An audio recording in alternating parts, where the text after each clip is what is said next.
filazana lehibe manasa antsika kristianina rehetra ao amin'ity androandroany ity ho tonga isika ny alatsinainy maraina manomboka amin'ny enin'ora maraina ka hatramin'ny fito ora maraina zay tanterahana ao amin'ny fiangonana Refy Androndrakely. Fa misy inona ao amin'io alatsinainy maraina io? Isy fanompoam-pivavahana spesial na fotoam-pivavahana zay anasana antsika zay nomeko anarana hoe herinandro mahagaga. Nomeko anarana hoe herinandro mahagaga. Ny fonoko de zao satria namangy Andriamanitra hoe zay rehetra tia hita an'Andriamanitra miasa mandritry ny herinandro diavin'iny, tia hita an'Andriamanitra maneho zavatra lehibe sy mahagaga amin'ny fiainana mandritra iny herinandro diavin'iny, de hoy aho hoe andao atsoko daholo ny olona rehetra ho avy isika ny alatsinainy amin'ny enin'ora ka hatramin'ny fito ora, ka hoy aho hoe tongava tompoko, tongavy ianareo aza tany manomboka amin'ny enin'ora kanefa ihany koa amin'ny fito ora tsy maintsy tapitra ny fotoana. Fiaravavaka no ataontsika ao ka zay noko ary inonao ihany koa de ho amarin'Andriamanitra herinandro mahagaga ka dia tongava tompoko ny toerana ao amin'ny fiangonana Refy Androndrakely. Manatena anao eo namiko eo naminay amin'io alatsinain'io samy tain'Andriamanitra.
Daontsika voalohany indrindra aloha ame voninahitra an'Andriamanitra amin'ny alala amin'ny fitehafantanana mafy.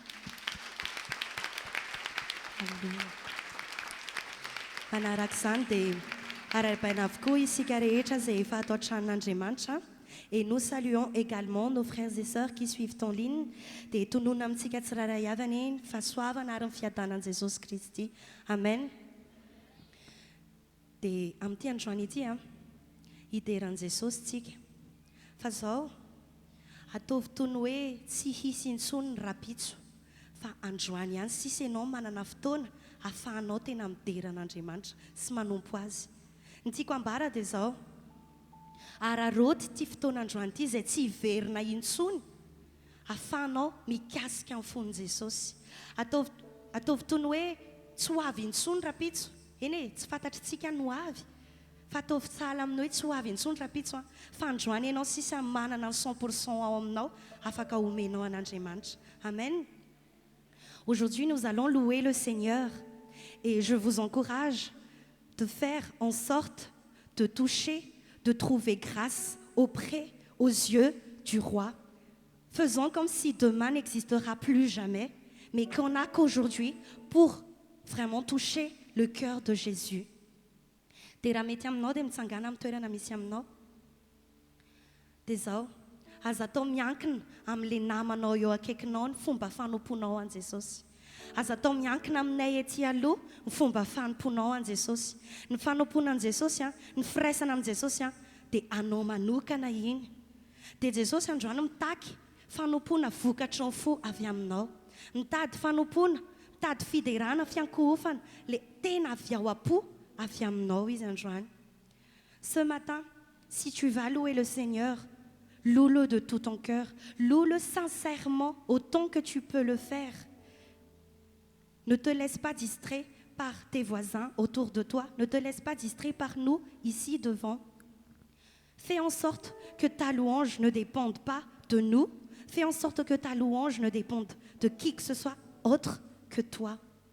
Dia voalohany ho fanehoantsika fa tena tiantsika Jesosy ho valin'le fitiavany izay nomeny antsika, dia andaontsika hiaraka iorakoraka be mihitsy amin'ny alalan'ny fitehafantanana be ihany koa. Dia ataovy tena hoe ho an'i Jesosy mihitsy izany, avy ao am-ponao, avy ao am-ponao, avy ao am-ponao, satria fantatrao fa tsara izy ary izy rery mendriky ny fiderana. Halleluja! Dia hideransika ame aja azy, ame voninahitra an'le mpanjaka, mpanjakintsika. Ndao ary.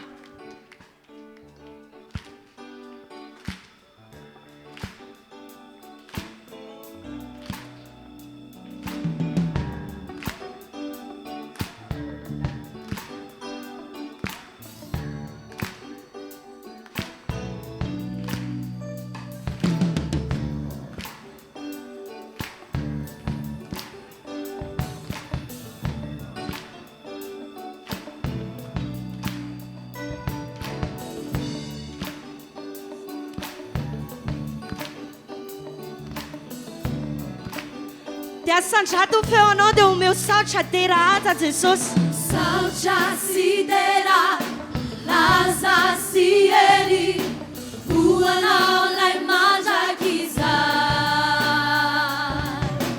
Miolo drehetra sy ny tontolo, miondrika eo anatrehanao. Mbola iray ihany zay Jesosy saotra si dera. Saotra si dera, laza si eri, voanao lay mandrakizay.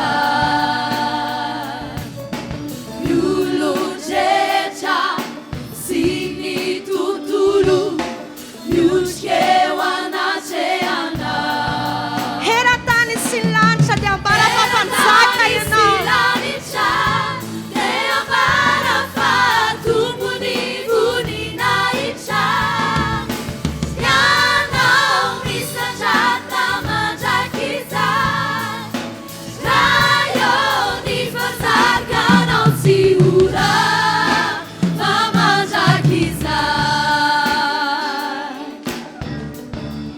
Nous allons encore chanter Saotra si dera.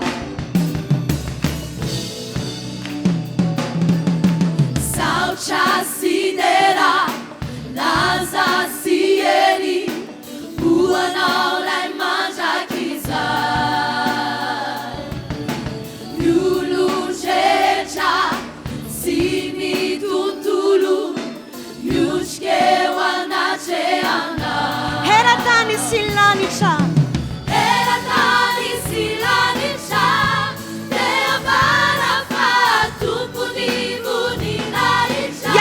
Jesosy Ianao misandrata mandrakizay, raha eo mivozaka sy ora fa mandrakizay.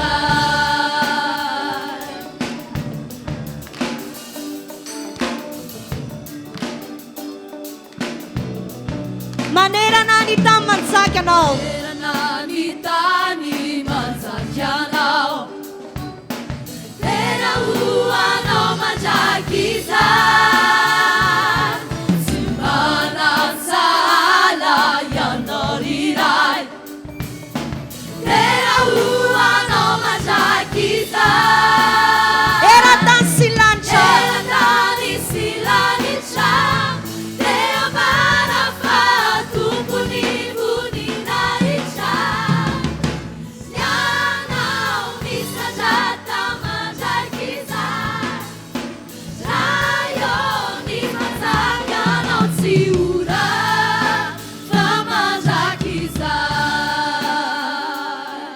mandrakizay fiandriananao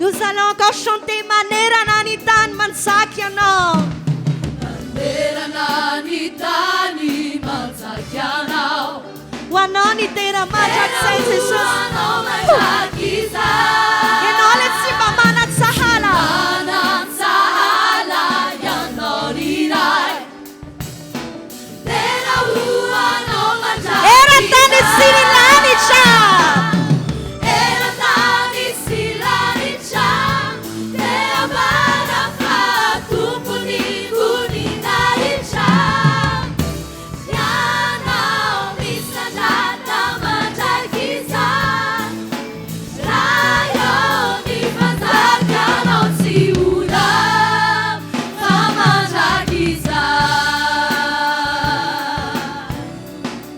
fa mandraky izay fa mandraky izay fa mandraky izay fa mandraky izay Halleluja mandrakizay Jesosy ho fiandriananao dia ika mafy halleluja ho anao zay Jesosy ho anao le tompo ny fiderana ho anao le mendrika anoderana ho ankalazany ianao le antony zavatra rehetra halleluja mbola hideranao ihany zay Jesosy satria anao Jesosy ny fiderana anao rery ihany zany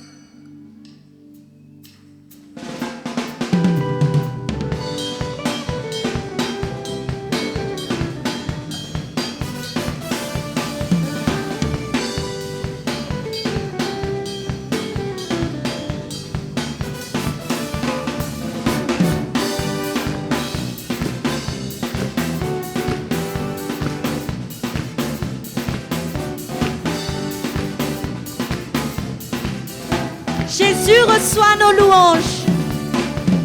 Jesús ora suni fidera fanaticha ankasichana Jesús ora suni fidera tunyanicha sarubidi wana Ifitaiana Isotuntuluiza Fianchana Sini Famelana Fizalina Yanono Faburina Sosiore Suni Fidera Fanaticha Ankasichana Sosiore Suni Fidera Tunyanicha Sarubidi Wana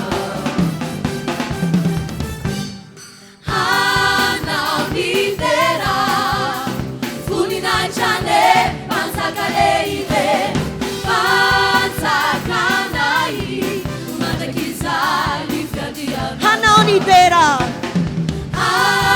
Hanaonidera Funinaichane Panzakaleide Panzakanai Majakizai Difragianana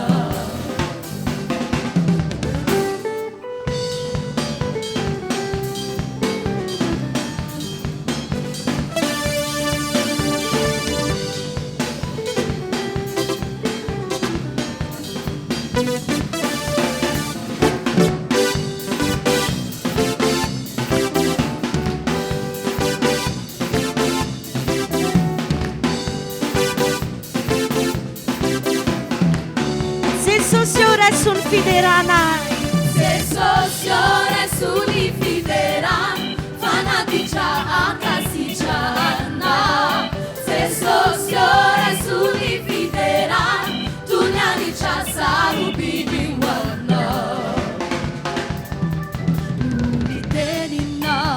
Mitenina Mehain bauva Fandesena Sini famunze Vidaina Sini fifalina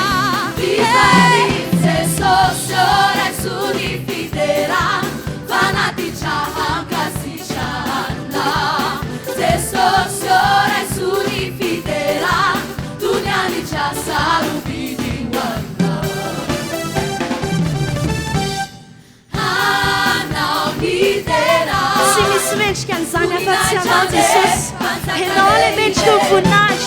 Oui Seigneur, toi seul est digne de louange.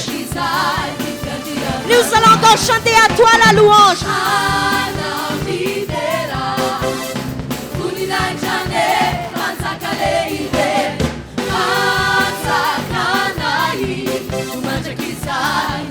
Anonidera, Anonidera, Funinai Chanena,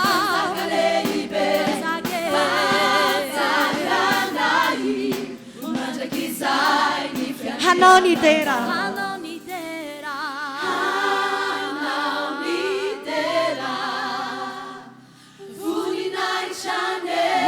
Wanao zany Jesus, ianao le mpanjaka anay. Tsy mpanjaka fotsiny ianao, fa tompo ary mpamonjy ary indrindra Andriamanitray.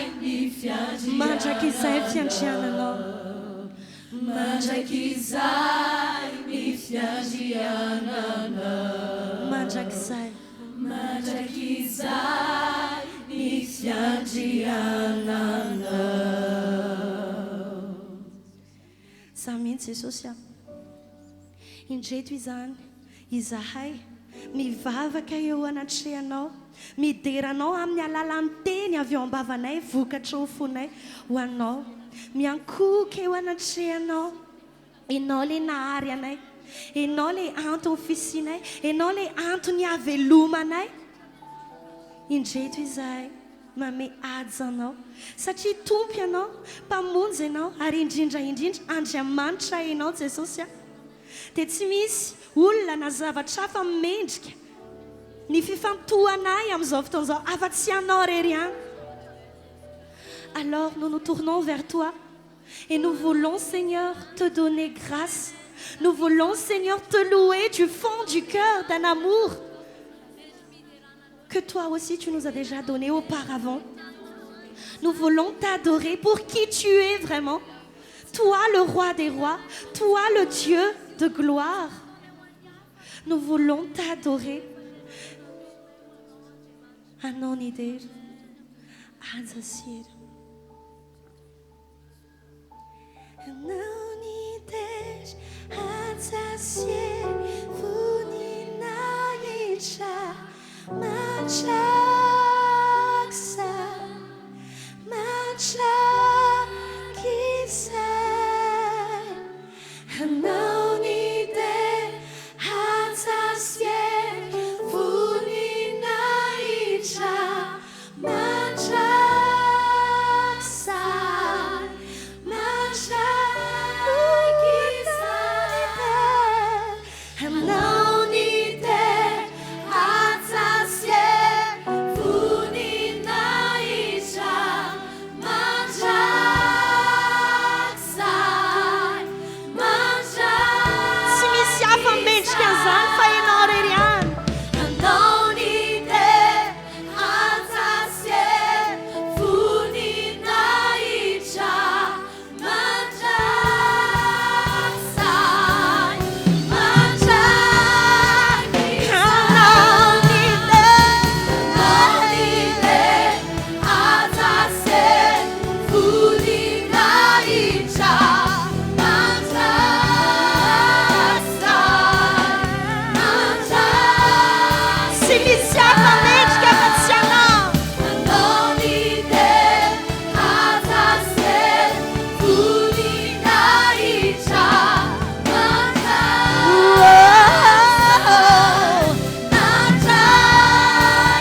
Machakisa. Ora ira ya sente susu ya anonider. Azasir, Funinaïcha, Machaksa, Machakisa. Seyara kai papa kai wana chena sai. Tu mérites mieux Seigneur. Tu mérites mieux que nos chants. Tu mérites mieux Seigneur que tout ce qu'on fait là en ce moment. Et pourtant tu sièges sur les louanges que ton peuple tu as racheté Seigneur. De ton peuple. Seigneur tu es digne mieux que ce qu'on fait. Et pourtant tu nous écoutes, tu tu nous écoutes en ce moment, tu vois ce qu'il y a dans nos cœurs. Hitanao ny ao anaty fonay tsirairay aby. Hitanao zay raha mihatsara velantsika. Hitanao zay raha mody manao fombafomba. Hitanao zay raha manao sarisary-pivavahana. Fa androany Jesosy aho dia jereo ny ao anaty fonay. Jereo ny fiderana izay atolotra eo anao. Jereo ny ao anatinay Jesosy aho. Jereo ny ao anatinay Jesosy aho.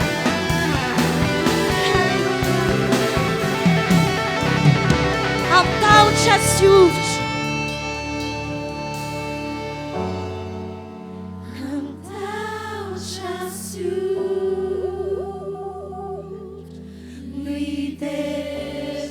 Anao Jesosy mpanjaka anay. Oui Seigneur, tu es notre roi. Anao Jesosy mpanjaka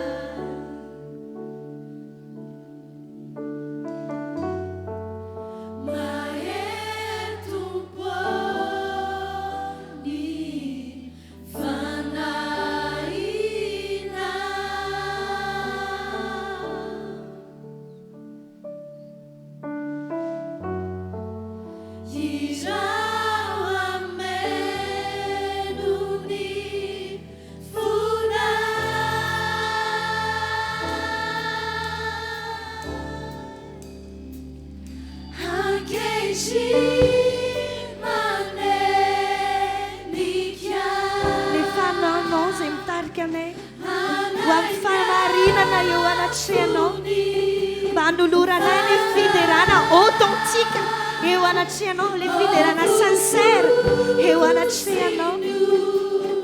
Sutra nyolona ankehitriny manenika. Ankehitriny manenika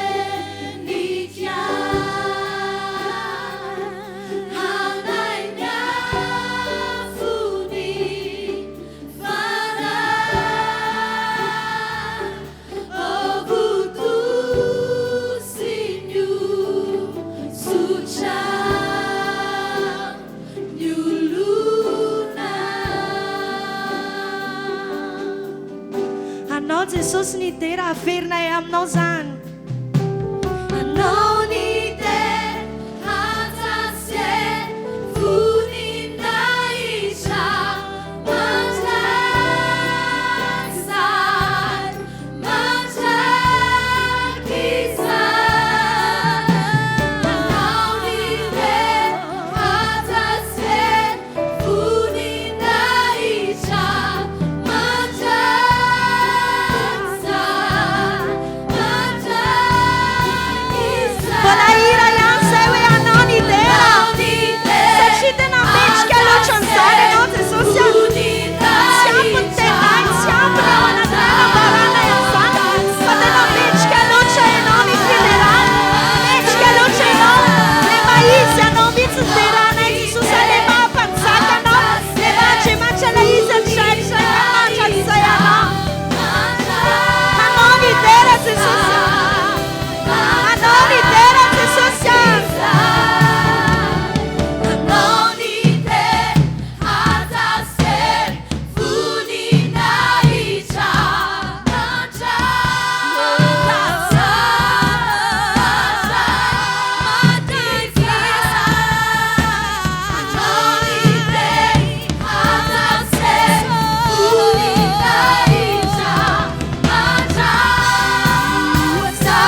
izay ty alohanao kosa dia hivavaka mba hirotsaka ao anatintsika rehetra le osotro ny fiderana satria izao sy anao dia noharian'Andriamanitra nambara fiderana azy hivavaka izay ty alohana mba hiaina n'le atmosfera sy dimension fanatrehan'i Jesosy tsika.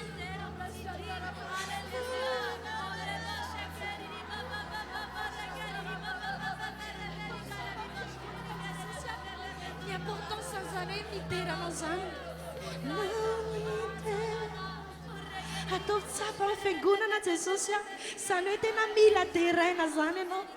Ataovy tsapa amin'ny fiangonana Jesosy a hoe tena tianao any ilay fiderana dia izay natsoinao mba ho hanatanteraka an'izany.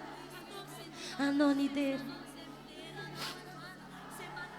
asandratra any ny feonao ho an'i Jesosy rery any. Ataovy ao anaty fonao hoe na misy olana na tsisy olana na misy aretina na tsisy aretina dia midera foana izao sy ianao. Nao ny terasy voninahitra matrasa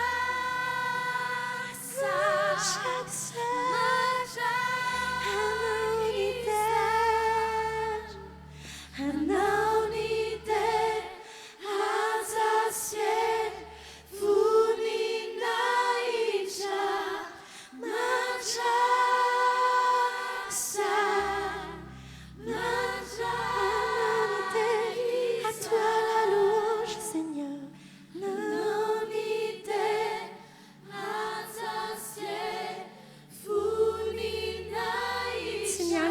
Jesosy hoe efa tonga lafatra sy tanteraka vao tena mideranao hitanao ny ao anaty fonay tsiraray avy dia mbola hideranao foana izay hanao ny dera hanao ny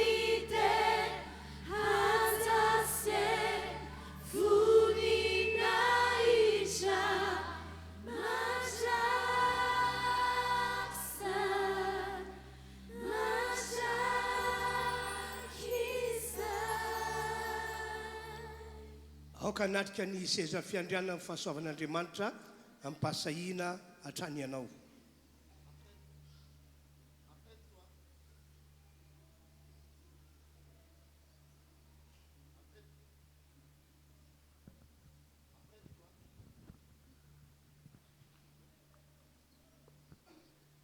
Apprête-toi à être devant le trône de Dieu durant ce culte. Matoky isika fa miaraka amintsika eto ny tompontsika amin'ity androandroany ity. Nous avons la foi que Dieu est devant nous aujourd'hui. Ary androany raha hitady azy ianao dia ahita an'Andriamanitra. Et aujourd'hui, si tu le cherches de tout ton cœur, tu le trouveras. Amin'izao fotoana izao azy a andaosika hiaraka hivavaka hanamafy ny farekentsika fa ho an'Andriamanitra mandrakizay isika. Et maintenant, nous allons nous regrouper en communion par une prière pour marteler que nous sommes le peuple de Dieu.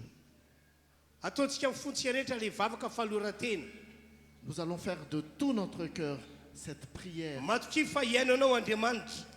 Aie confiance car Dieu t'écoute vraiment. Nous allons prier.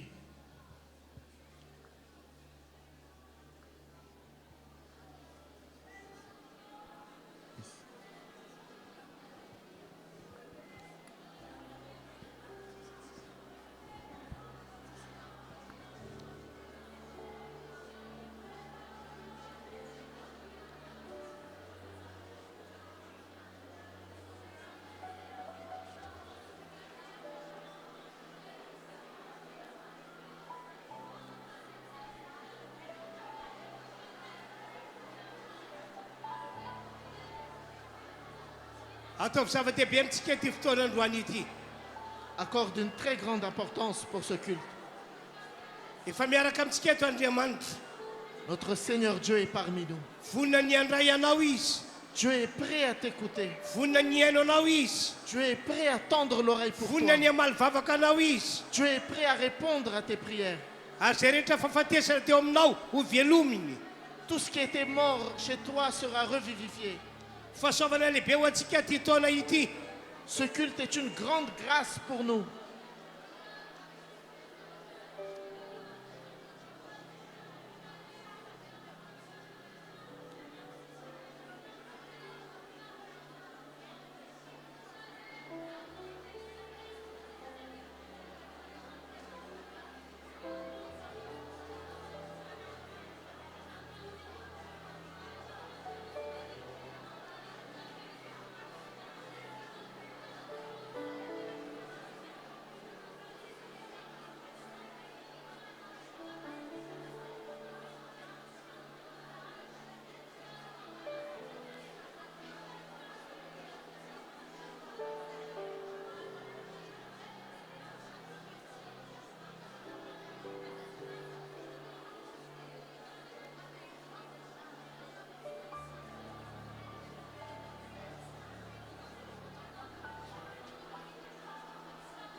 mangina avokoa isika rehetra. Nous gardons le silence maintenant. Ny vaovao mafaly etiko anareo androany. La bonne nouvelle que je vous apporte maintenant, Zay rehetra mety fahafatesana nisy tao amin'ny fiainantsika hatramin'izay, tout ce qui était considéré comme mort dans votre vie ho velomin'Andriamanitra avokoa. sera revivifié maintenant. Ho velomin'Andriamanitra avokoa. Dieu va le revivifier maintenant. Noho izany nitaonanao aho ny anana finoana. Je t'exhorte donc à avoir toute cette foi Fa zay rehetra nytenainao amin'ity taona ity dia ho ataon'Andriamanitra aminao avokoa. que tout ce que tu as espéré pour cette année, Dieu va le faire revivre maintenant. Na ny zavatra impossible azy ataon'Andriamanitra possible. Que toutes ces choses impossibles que tu as rêvées, Dieu va le faire maintenant. Satria Jesosy Kristy zay ao anatsika, izy no fananganana ny maty. Puisque Jésus-Christ qui est au-dedans de nous est la résurrection de la vie. Rehefa mamelona izy dia ho velomy mandrakizay isika. Lorsqu'il rend la vie à cela, nous serons vivants éternellement. Minoa an'izany ianao. Crois en cela. Minoa an'izany ianao. Crois en cela. Misaotra Andriamanitra Merci, Père. amin'ny anaran'i Jesosy. Au nom de Jésus. Amen. Amen. Makatoerantsika rehetra. Nous prenons place. Arabaina avokoa ianareo rehetra izay efa tonga ato amin'ity trano ity. Nous vous saluons, chers frères et sœurs qui êtes ici dans cette église. Arabaina toy izany akio ianareo izay manaraka izao fotoam-pivavana izao any tokantrano any. Et nous vous saluons tous aussi, vous tous qui nous suivez en ligne. Arabaina amin'ny anaran'i Jesosy tompoko. Je vous salue au nom de Jésus-Christ. Ny soa rehetra ny ho ataon'Andriamanitra amintsika amin'izao rovolana melon'ny amarana ny taona izao. Toute la grâce et toute l'abondance viendra sur vous en cette fin d'année. Raha mino anao dia tena ho ataon'Andriamanitra aminao izany. Et si tu le crois, Dieu le fera pour toi. Andao militeka mafy an'Andriamanitra ihany isika. Acclamons le Seigneur. Atao mafy ny teka. Acclamons très fort le Seigneur. Halleluja. Alléluia. Amen. Amen. Omena tompo ny voninahitra. Nous rendons grâce au Seigneur seul. Amin'izao fotoana izao isika dia iroso hitondra ny fanatitra. Maintenant, nous passons au moment où nous venons pour les offrandes et les dîmes. Aoka ho zava-dehibe amintsika ny mitondra ny fanatitra ampahafolo-karena sy ny fanatitra entintsika mamatsy ny fanjakan'Andriamanitra. C'est vraiment une chose très importante pour nous les chrétiens de venir apporter la dîme et de soutenir le royaume de Dieu sur terre. Aoka ho fantatsika rehetra fa marina avokoa izay voalaza amin'ny Baiboly. Il faut que nous nous rappelons que tout ce que la Bible dit est véridique. Ohatra amin'izany ny laza amin'ny Baiboly fa raha mitondra ny ampahafolo-karena ianao dia iny no lakile entin'Andriamanitra manokatra varavaranlanitra mba hitahinanao sy ny ankonanao. Et la Bible dit que lorsque nous apportons toute la dîme devant le Seigneur, c'est une clé pour toutes les bénédictions pour nous et nos familles. Marina be ny teny Jesosy fa raha mamatsy ny fanjakan'Andriamanitra amin'ny alalany ao an-tananao ianao. Et Jésus également a dit que lorsque tu soutiens le royaume de Dieu avec l'offrande que tu as entre tes mains, dia hoy Jesosy hoe fatra tsara sady ahitsana no atolotra ho anareo. et Jésus dit que tu auras en abondance une bonne mesure en rapport à ce que tu as fait. Tena mihoatra lavitra no izay no eritreretinao ny fitahina ho ataon'Andriamanitra rehefa tena mamatsy ny fanjakan'Andriamanitra ianao. Et Dieu te donnera davantage par rapport à ce que tu as donné si tu donnes vraiment pour son royaume ici. Iroso anatanteraka zany isika rehetra amin'ity androandroany ity. Et aujourd'hui, nous avons l'occasion de venir apporter toute la dîme et venir apporter nos offrandes. Anao hira anankiray isika aoriana zay hira izay dia mandroso isika hitondra ny fanomezana. Nous allons être en communion à travers un chant de louange et durant ce chant, nous allons apporter les dîmes et les offrandes. Azafaty fa somary nifandify kely ny teniko tonga dia manatona zantsika zay tondra ny ampahafolo-karena ao anatin'izay hira hiarantsika manao zay. Pour tous ceux qui sont déjà prêts à venir apporter la dîme, vous pouvez déjà venir en même temps que la louange commence. Ndao azy tompoko.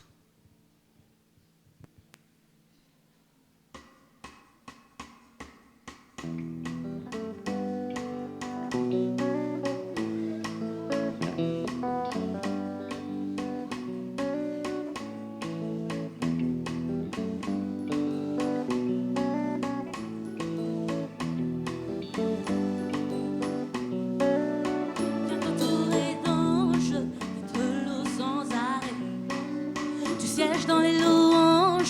d'un peuple racheté. Aucune performance n'imitera le sang d'un cœur en repentance qui adore son saint nom.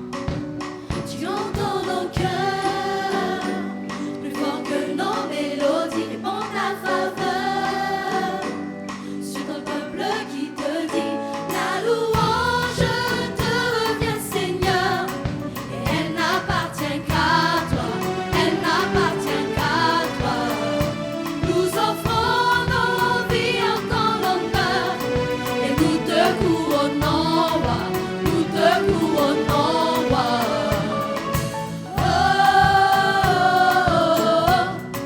À toi seul soit la gloire, à toi seul soit la gloire.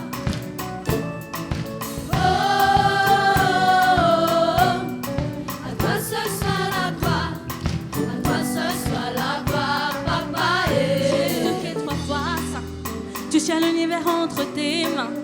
Tu es si grand et peu, pourtant tu fais ta demeure parmi nous. Oh papa, tu es admirable et prince de la paix. À jamais tu sièges sur un trône d'amour et d'équité. Tu entends mon cœur, plus fort que nos mélodies, répand ta faveur sur ton peuple qui te dit la louange te revient Seigneur, et elle n'appartient qu'à toi, elle n'appartient qu'à toi.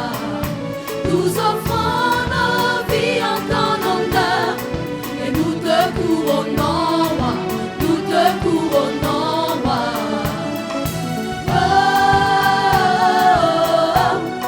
À toi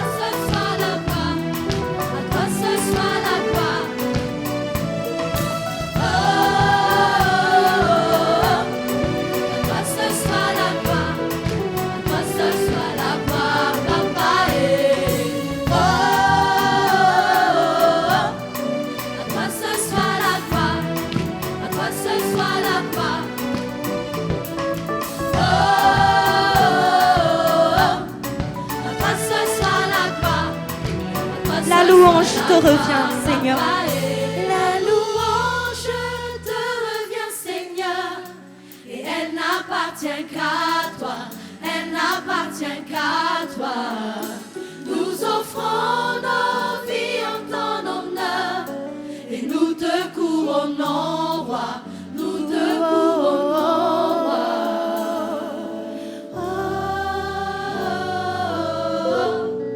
À toi seul soit la gloire, à toi seul soit la gloire.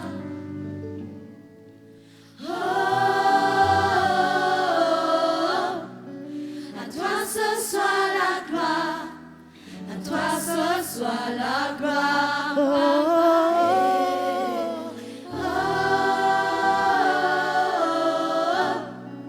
à toi seul soit la gloire, à toi seul soit la gloire.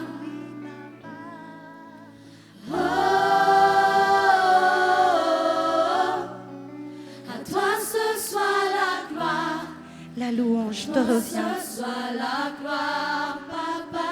Et la louange te revient, Seigneur, et elle n'appartient qu'à toi, elle n'appartient qu'à toi. Nous offrons nos vies en ton honneur, et nous te couronnons roi, nous te couronnons roi. Dao antsika hitera tanana mafy an Jesosy.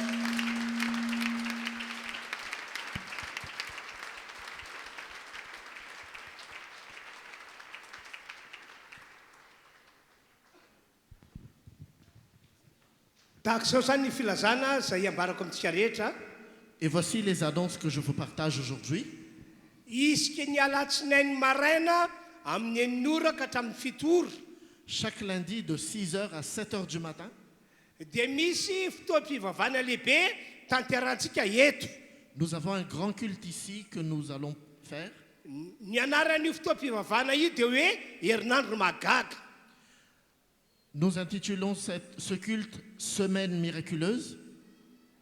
Wa manokana dia natsapa fa novagian'Andriamanitra aho mba anisy anio fotoana spécial io. Pour moi personnellement, Dieu est venu pour me conforter pour ce culte spécial. Ny foloko dia izy zavatra lehibe sy magaga ho ataon'Andriamanitra ho an'ny olona izay ho avy eto isika ny alatsinainy maraina. Ce que j'ai en cœur et ce qui est dans ma foi, c'est qu'il y aura des choses miraculeuses qui arriveront pour tous ceux qui viendront à ce culte. Noho zany raha ohatra ka azonareo amboarina ihany ny programanareo dia tsara mamonjy anio alatsinainy amin'ny enora ka hatramin'ny fito io ianao. Et donc, si vous pouvez arranger, aménager votre agenda, je vous invite vraiment à venir pour ce culte de 6h à 7h. Enina dia lavitra biasa ny misy anao dia miazay ianao ho tonga eto isika ny alatsinainy amin'ny eninora. Et même si tu habites très loin de ce lieu, je vous exhorte vraiment à venir ici.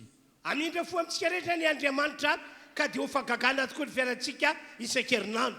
Que Dieu soit miséricordieux envers nous et que nous aurons vraiment ce miracle chaque semaine. Ho fisaoratsy an'Andriamanitra satria ho ataony tokoa izany dia andao hiteka mafy dia mafy isika. Acclamons le Seigneur parce qu'il va vraiment faire ce miracle pour nous. Alléluia! Alléluia! Ny filazana manaraka indray La prochaine annonce que je vous dia partage, miazay ianao hamonjy fotoana eto indroa ao anatin'ny alady anankiray. c'est que je vous exhorte à venir pour le culte 2 fois au moins chaque dimanche. Na amin'ny 12 ora na amin'ny 2 ora. Que ce soit à midi ou que ce soit à 14h. Misy zavatra homanin'Andriamanitra foana eo ho an'ny olona izay ho avy eto. Dieu prépare quelque chose de particulier pour ceux qui vont venir. Ka zay tsy azonao androany izao dia ho azonao amin'io ora io. Et donc ce que tu ne reçois pas maintenant à ce culte de 8h, tu le recevras soit à 12h, soit à 14h. Fisaoratsy an'Andriamanitra dia andao militehaka ihany isika. Acclamons le Seigneur. Alléluia! Alléluia. Dia farany andeontsika hanao fanatitra fandrony. Et une dernière annonce aujourd'hui, je vous invite vraiment à faire une deuxième offrande. Ty fanatitra fandrony ity anetanako anareo mba tena ataonareo arak'izay azo atao mihitsy. Cette deuxième offrande, je vous exhorte vraiment à faire le maximum possible. Satria atokantsika anapina ny fiangonantsika ny Tamatavy zany fanatitra ataontsika izany. C'est une offrande que nous allons dédier spécialement à nos frères et sœurs à l'église de Tamatave. Satria efa fantatrareo moa zava-nisy tany Tamatavy. Et vous savez déjà ce qui s'est passé à Tamatave. Dia mandray anjarintsika ho an'ny asan'Andriamanitra ny Tamatavy. Et nous allons donc soutenir cette œuvre à Tamatave. Ka dia tomony anareo mba hanao be mihitsy. Je vous exhorte vraiment à faire le maximum. Anao hira anankiray isika ao anatin'izany ianareo vanerina tonga dia mandroso makaty anoloana zany tompoko hitondra izay azonareo hanampiana ny asan'Andriamanitra any Tamatavy. Et durant cette louange, nos frères qui sont par derrière viendront en premier pour soutenir tous nos frères et sœurs qui sont à Tamatave. Tena atao hoe sacrifice mihitsy ty ataonao ity. Je comprends que c'est vraiment un sacrifice que vous allez faire maintenant. Zany hoe mihoatra no izay zakanao no ataonao. Je vous demande de faire vraiment davantage que ce que vous pouvez faire. Fitahina ho an'ny asan'Andriamanitra misy antsika eto ndrondrakely zany. Mais soutenir cette œuvre de Dieu sera une grande bénédiction pour ce ministère aussi. Dia angatany ianareo vanirina androso aloha zany dia anao hirintsika rehetra ao anatin'izany. Et vous qui êtes derrière, vous pouvez commencer à avancer.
Il m'a ôté des ténèbres, il m'a délivré de tout péché.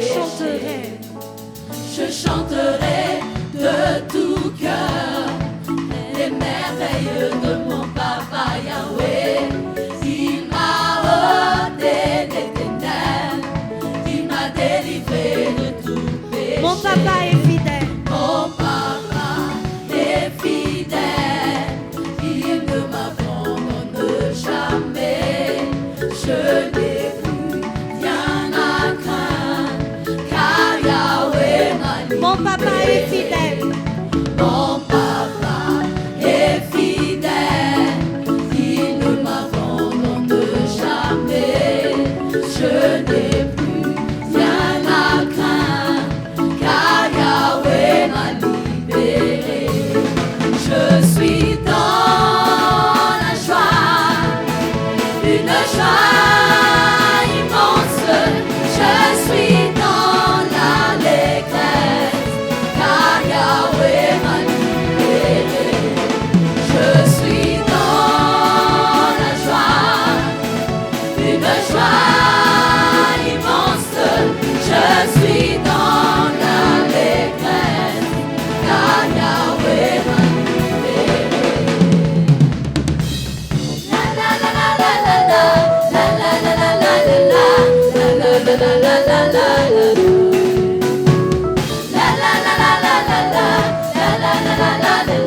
Je chanterai de tout cœur.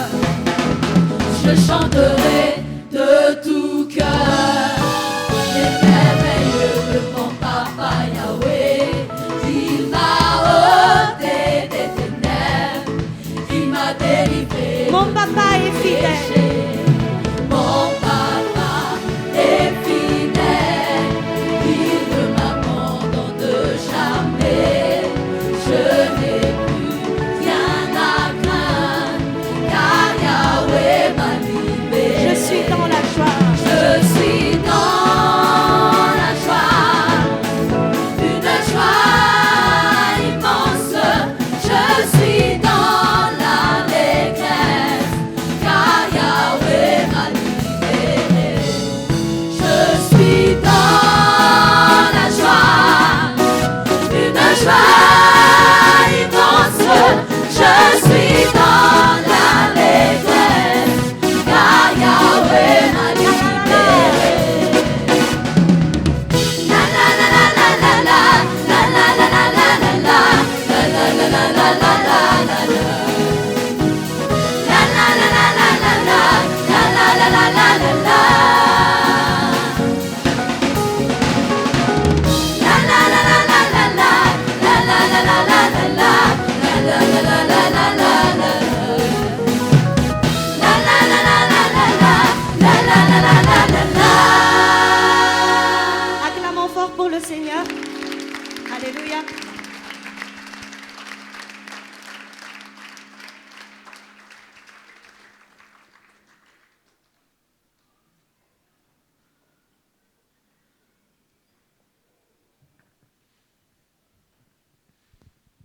tonga amin'ny fotoana izay anambarako ny tenin'Andriamanitra ny tenako. Nous arrivons au moment où je vais annoncer la parole de Dieu. Ny afatra entiko androany dia afatra manafoana ny herin'ny osina sy ny herin'ny fanaratsy mpitondra fahafatesana. Le message que je vais apporter est un message qui annule la puissance des malédictions et des esprits de mort. Ny tanjoko amin'izao roa volana farany mielon'ny amarana ny taona izao tsika tsirairay avy dia atsapa fahavelomana. Mon objectif pour ces 2 derniers mois de l'année, c'est que nous tous, nous ressentons la vie. Fahavelomana amin'ny lafiny zavatra rehetra. La vie dans tous les domaines. Noho izany izy koa fa baiboly ao amin'ny Ezekela toko fafito amin'ny telopolo andiny voalohany ka hatramin'ny andiny fahaeniny. Ouvrez votre Bible dans Ézéchiel chapitre 37 versets 1 à 6. Arao tsara fa ovakiko amin'ny anaran'i Jesosy ny teny. Je lis au nom de Jésus. Tao amiko tanan'i Jéhovah ary ny fanahy no nitondran'i Jéhovah nivoaka dia napetrany teo amin'ny loasa feno taonanao. Ary nitondrany nandehandeha teny amin'ireo izy ary indreo betsaka dia betsaka teny amin'ny loasa ireo ary indreo maina dia maina ireo. Ary hoy Jéhovah tamiko, Re zanak'olona moa mety velona ihany va ireto taolana ireto. Ary hoy izao, Jehovah tompo ianao ny malala. Dia hoy ny ray izy tamiko, maminany amin'ireto taolana ireto ka atao avy aminy hoe ry taolana maina, miaino ny tenin'i Jehovah. Izao no lazainy Jehovah tompo amin'ireto taolana ireto. Indro asiko fofinaina ianareo ka ho velona. Ary asiko hozatra ianareo ka paniriko nofo, ary hosaronako hoditra ianareo. Ary asiko fofinaina ianareo ka ho velona, ka dia ho fantatrareo rehefa eto androrakely fa izao no Jehovah.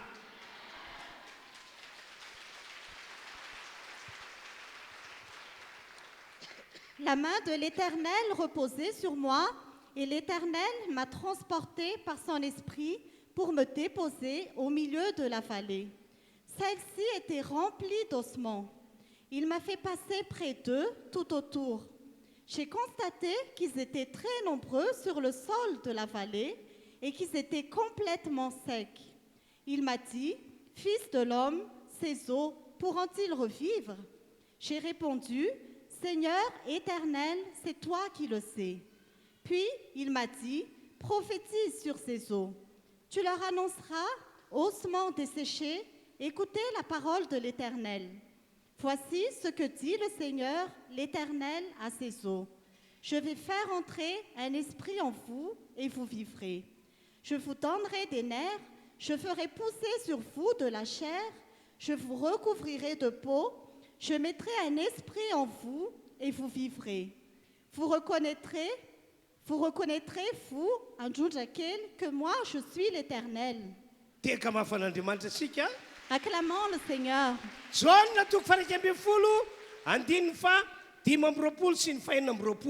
Jean chapitre 11, versets 25 à 26. Voici ce qui est écrit.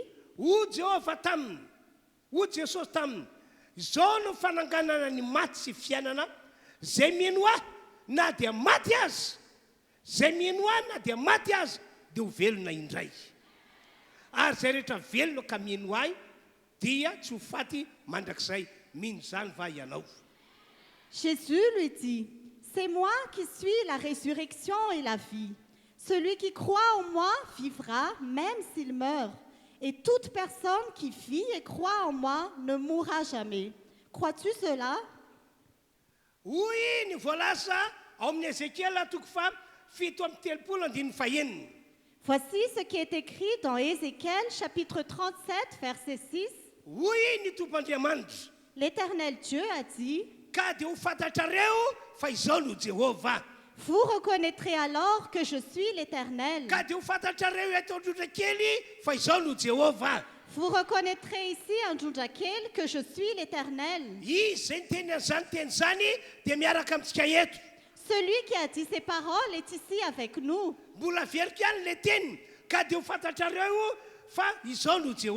Je répète encore la parole, vous reconnaîtrez alors que je suis l'Éternel.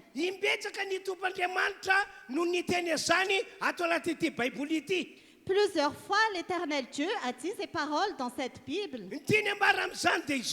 Ce qu'il veut dire à travers ces paroles, c'est ceci. Il est Dieu, il travaille et personne ne peut l'en empêcher. Il est Dieu, il agit et personne ne peut s'y opposer. Concernant Dieu, bien-aimé, écoutez bien ceci. Dieu sait faire exister ce qui n'existe pas. Dieu sait ressusciter les morts.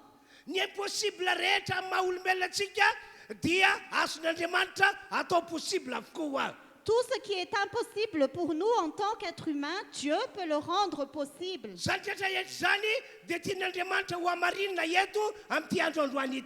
Tout cela, Dieu veut le confirmer ici aujourd'hui. Ayez confiance, Dieu va le réaliser. Et nous reconnaîtrons que Dieu est l'Éternel. Aujourd'hui, tout ce qui était mort dans ta vie, zay rehetra maty no niozina sy ny fanaratsy mpitondra fahafatesana. tout ce qui était mort à cause de la malédiction et des esprits de mort, ho velomin'Andriamanitra daholo zany rehetrarehetra zany. Dieu va rendre tout cela à la vie. Averiko indray ho velomin'Andriamanitra avokoa zany rehetrarehetra zany. Dieu va rendre tout cela à la vie. Ka ho fiainana mahafinaritra ny fiainanao amin'ity rovolana farany melon'ny amaranina ny taona ity. Et tu auras une belle vie pendant ces 2 derniers mois de l'année. Ary ho fiainana mandresy ihany koa no ilazako azy. Et ce sera une vie victorieuse. Eno tsara zao zavatra tantarako aminareo zao. Écoutez bien ce que je vous raconte. Eno tsara fa zay nataon'Andriamanitra tamin'izany fotoana zany dia ho ataony amintsika rehetra toka eto. Écoutez bien parce que ce qu'il a fait auparavant, il va le faire aujourd'hui. Voalohany ny zava-nisy tao amin'ny tanàna Jeriko. Premièrement, ce qui s'est passé dans la ville de Jéricho. Ho jerentsika ny tantara nisy tao tamin'izany fotoana zany. Nous allons voir l'histoire qui s'est passée auparavant à cette époque. Araka ny voalasan'ny Baiboly, tonga tao Jeriko ny ozina satria nisy olona nanosina ny tanàna Jeriko. Comme la Bible le dit, la malédiction est entrée dans la ville de Jéricho parce que quelqu'un a maudit la ville de Jéricho. Joshua no olona nanosina ny tanàna Jeriko tamin'izany fotoana zany. C'est Josué qui a maudit la ville de Jéricho auparavant. Ozina mpitondra fahafatesana no nambaran'i Joshua tao amin'ny tanàna Jeriko. C'est une malédiction qui apporte la mort que Josué a annoncée dans la ville de Jéricho. Toy zao ny voalazo amin'ny Joshua toko fahenina andiny fa enina amby roapolo. Voici ce qui est écrit dans Josué chapitre 6 verset 26. Joshua toko fahenina andiny fa enina amby roapolo.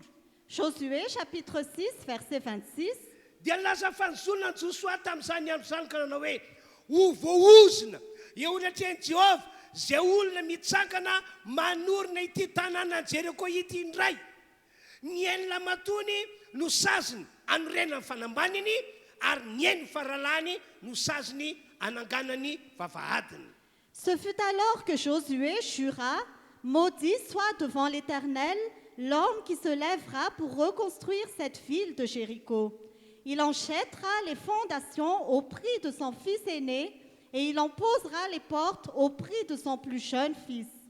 Taorinany nandravana ny tanàna Jeriko dia notononina tao ny ozina mpitondra fahafatesana. Après que la ville de Jéricho ait été détruite, la malédiction de la mort a été annoncée dans cet endroit. Azavaiko aminareo fa anisany fototra mahatonga ny ozina misy eo fiainan'ny olona dia satria nisy olona nanosina izy. Je vous explique que une des sources de la malédiction dans la vie de quelqu'un, c'est parce que quelqu'un a maudit cette personne. Maromaro ihany zay olona niresaka tamiko fa nanana problème be tamin'ny lafin'ny zavatra maro. Plusieurs personnes m'ont parlé et m'ont raconté qu'ils avaient des problèmes dans plusieurs domaines. Ka rehefa nodiniko ny fototry ny olona teo aminy dia ozina. Et quand j'ai observé la source de leurs problèmes, c'était la malédiction. Rehefa naraka ihany koa ny tena tantara-piainany dia izao nisy olona nanosina azy. Quand ils m'ont raconté leur vie, c'est que quelqu'un les a maudits. Na tsy izy no nozon'ny olona vatana fa ny ray aman-dreniny. Ou alors, ils n'étaient pas maudits directement, mais c'était leurs parents. Zany hoe anisan'ny fototra mahatonga ny ozina zany eo amin'ny olona anankiray na ny taranaka anankiray satria nisy nanosina izy. Donc, l'une des sources de la malédiction sur une personne ou sur une génération, c'est que quelqu'un les a maudits. Ka anjaranao ny mamantatra hoe avy aiza ny fototra natonga nyzao ozina misy amiko izao. C'est à toi d'examiner et de voir d'où vient la source de ta malédiction. Notonony Joshua tao amin'ny tanàna Jeriko ny ozina mpitondra fahafatesana dia lasa nanan-kery tao le ozina. Josué a annoncé la malédiction de la mort dans la ville de Jéricho et cela a eu effet dans cette ville. Tena nanan-kery tao amin'ny tanàna Jeriko tokoa ny ozina mpitondra fahafatesana notonony Joshua. Cela a vraiment eu effet dans la ville de Jéricho, cette malédiction de mort prononcée par Josué. Satria ozina mpitondra fahafatesana no nambaran'i Joshua dia nisy fahafatesana nitranga tao amin'ny olona tao amin'ny tanàna Jéricho. Parce que c'était une malédiction de mort que Josué a prononcée. Il y avait la mort dans la ville de Jéricho. Ary tsy teo amin'ny olona ihany no nisy ny fahafatesana fa na dia tamin'ny zavatra nataon'ny olona tao Jéricho azy dia niarany fahafatesana. La malédiction ne reposait pas seulement sur les personnes, mais également sur toutes les choses que ces personnes avaient fait à Jéricho. Andoko efakitsika ny patsaka voalohany toko fahaenina ambin'ny folo andiny fahaefatra amin'ny telopolo. Nous allons lire le premier livre des rois, chapitre 16, verset 34. Toy izao ny voasoratra. Tamin'ny andron'ny Ahaba mpanjakan'Israely no nanorenany ela Betelita tany Jéricho.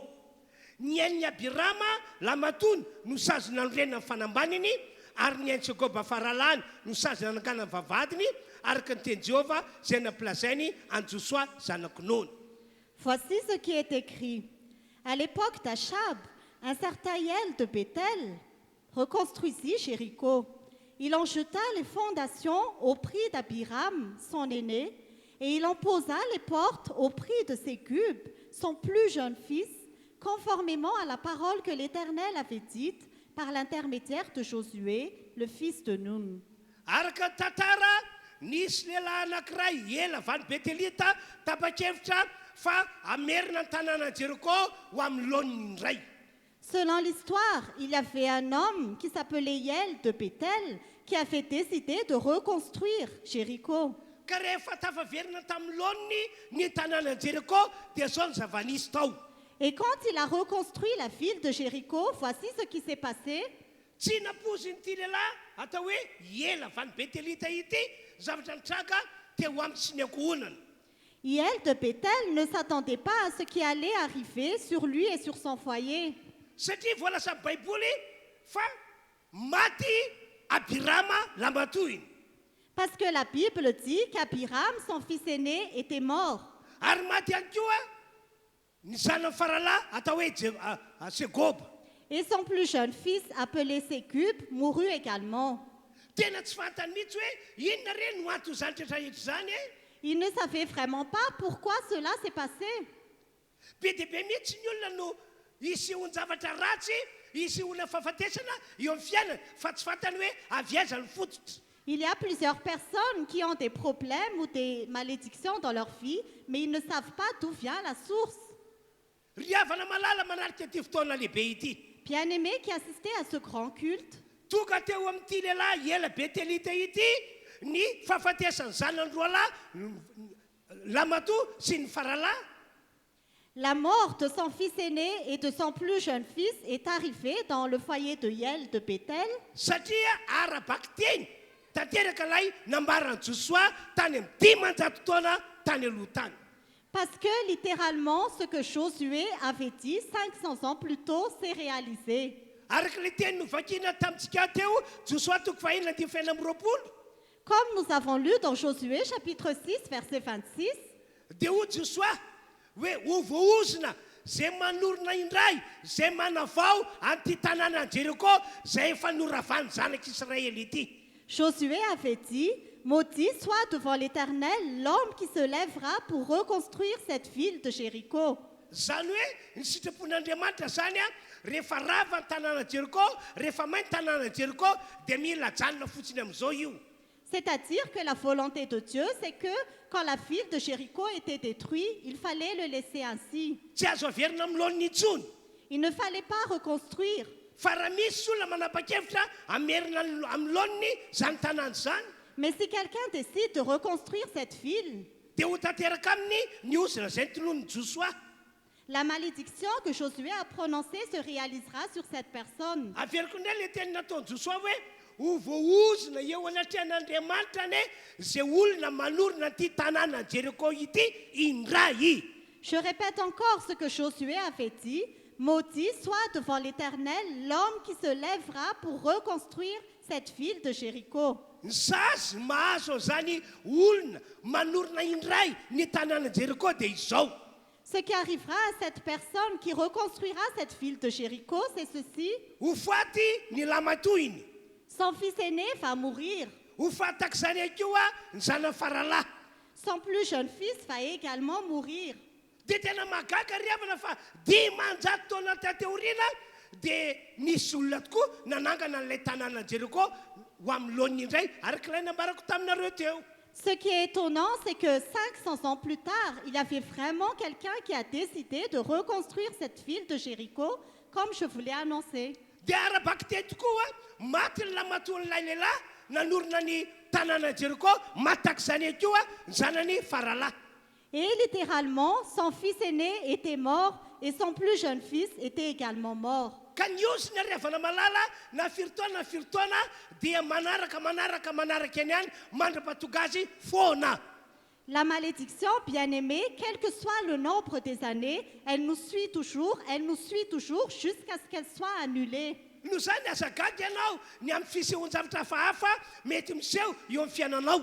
Alors ne sois pas étonné des choses étranges ou bizarres qui arrivent dans ta vie.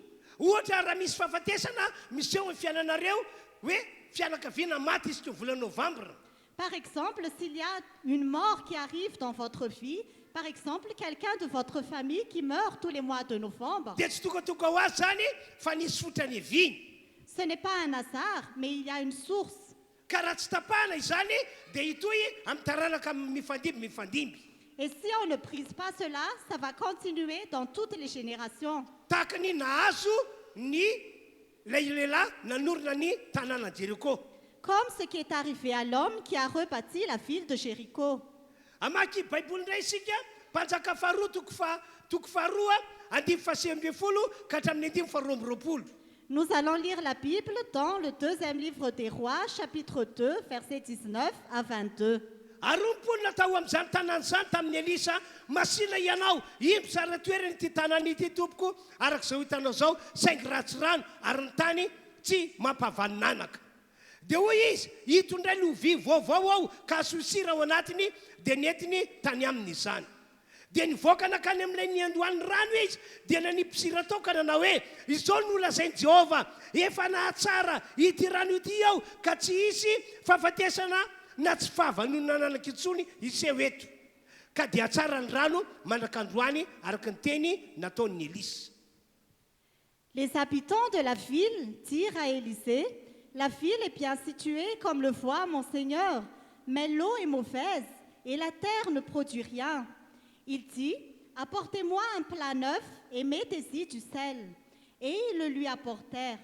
Il alla vers la source d'eau, y jeta du sel et annonça, voici ce que dit l'Éternel, je rends cette eau saine et il n'en proviendra plus ni mort ni stérilité. Et l'eau est devenue saine jusqu'à aujourd'hui, conformément à la parole prononcée par Élisée. Araka io teny novakiana io tompoko. Conformément à cette parole, Taona maromaro tateoriana dia mbola nitoy ihany ny herin'ny osina mpitondra fahafatesana tao amin'ny tanàna Jéricho. plusieurs années plus tard, la malédiction de mort s'est encore passée dans la ville de Jéricho. Maro be mihitsy ny olona no niditra tao amin'ny tanàna Jéricho ary nonona tao. Plusieurs personnes habitaient dans la ville de Jéricho. Satria rehefa vita tsara tarehy ny tanàna Jéricho dia nisisika ny olona nanorona fonenana tao. Parce que quand la ville de Jéricho a été bien reconstruite, les personnes se sont empressées d'habiter dans cet endroit. Fa zao ny zavatra tsapan'ny olona isanandro na isambolana na isa-taona. Mais voici ce qu'ils ont vu chaque jour, chaque mois et chaque année. Tsapan'izy ireo hoe misy zavatra tsy normal ato amin'ity tanàna ity. Ils ont vu que quelque chose d'anormal s'est passé dans cette ville. Ny zavatra tsapan'ny olona dia hoe tena tsy mahavaninanaka ny rano sotrointsika ato amin'ity tanàna ity. Ils ont vu que l'eau qu'ils buvaient dans cette ville était stérile. Satria ny vehivavy tao an-toerana dia ny sasany tsy mety mahazo zaza. Parce que les femmes qui étaient dans cet endroit, plusieurs d'entre elles devenaient stériles. Ary zay mahazo zaza dia afaka indray afaka volany vitsivitsy.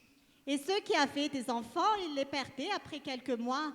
Ary raha misy teraka somatsara dia tsy mba mahatratra ny fahatanorana le zaza fa maty ao anatin'ny fahazazana. Et même si des enfants venaient à naître, ils ne grandissaient pas, ils ne devenaient pas adultes, mais ils mouraient prématurément. tsy fianakaviana ray na roa na te dimy amanenina no natsapa izany fa ny maro rehetra tao amin'ny tanàna Jéricho. Il ne s'agissait pas seulement de 1, 2, 3 ou 6 familles, mais de plusieurs familles dans la ville de Jéricho. Ary ankoatran'izay tsy fahavanonana anak'izay dia zao ihany koa zava-nisy. Et à part cette stérilité, voici ce qui s'est passé aussi. Hatramin'ny asa fameloma-tena nataon'ny olona tao Jéricho dia niara fahafatesana avokoa. Même le travail des personnes dans Jéricho ne produisait rien. Zay rehetra mamboly tsy mahavokatra. Tous ceux qui cultivaient la terre, ils ne recevaient rien. Zara fa navokatra kely mba ho sakafo tsy hafaty. Ils recevaient juste un peu pour pouvoir manger et ne pas mourir. Zay rehetra niopy dia tsy nisy navanona. Tous ceux qui élevaient ne recevaient rien. Tena verevitra tanteraka ny mponina rehetra tao Jéricho nandritry ny taona maro. Les habitants de Jéricho ne savaient plus que faire pendant plusieurs années. Amin'ny maha-olombelona ny olombelona dia efa niezaka ry zareo namany olana. En tant qu'êtres humains, ils ont déjà fait beaucoup d'efforts pour résoudre leurs problèmes. Fa dia niala mainy. Mais c'était enfin. Niala mainy hatramin'ny manam-pahaizana. C'était enfin, même ceux qui étaient Niala mainy intellectuels, hatramin'ireo manam-pahaizana avy any ivelany zay tonga tao Jéricho. même ceux qui avaient de la sagesse et qui venaient de l'étranger, n'arrivaient à rien faire. Ny antony olana matsy tsy hoe olana tsotra Parce que la raison du problème, ce n'est pas un simple problème, fa olana nety niozona.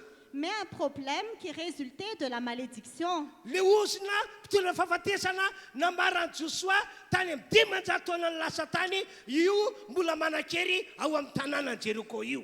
C'était la malédiction prononcée par Josué 500 ans plus tôt qui se réalisait encore dans cette ville de Jéricho. Fa derena ny tompandriamanitra ary mpiany malala. Mais gloire soit rendue à Dieu. Tamin'ny andron'ny Elisa mpanompon'Andriamanitra, Au temps d'Élisée, le serviteur de Dieu, nesorin'Andriamanitra tao amin'ny tanàna Jéricho zany hery niozona mpitondra fahafatesana izany. Dieu a enlevé de la ville de Jéricho la puissance de cette malédiction de mort. No velomin'Andriamanitra avokoa zay rehetra maty tao amin'ny tanàna Jéricho.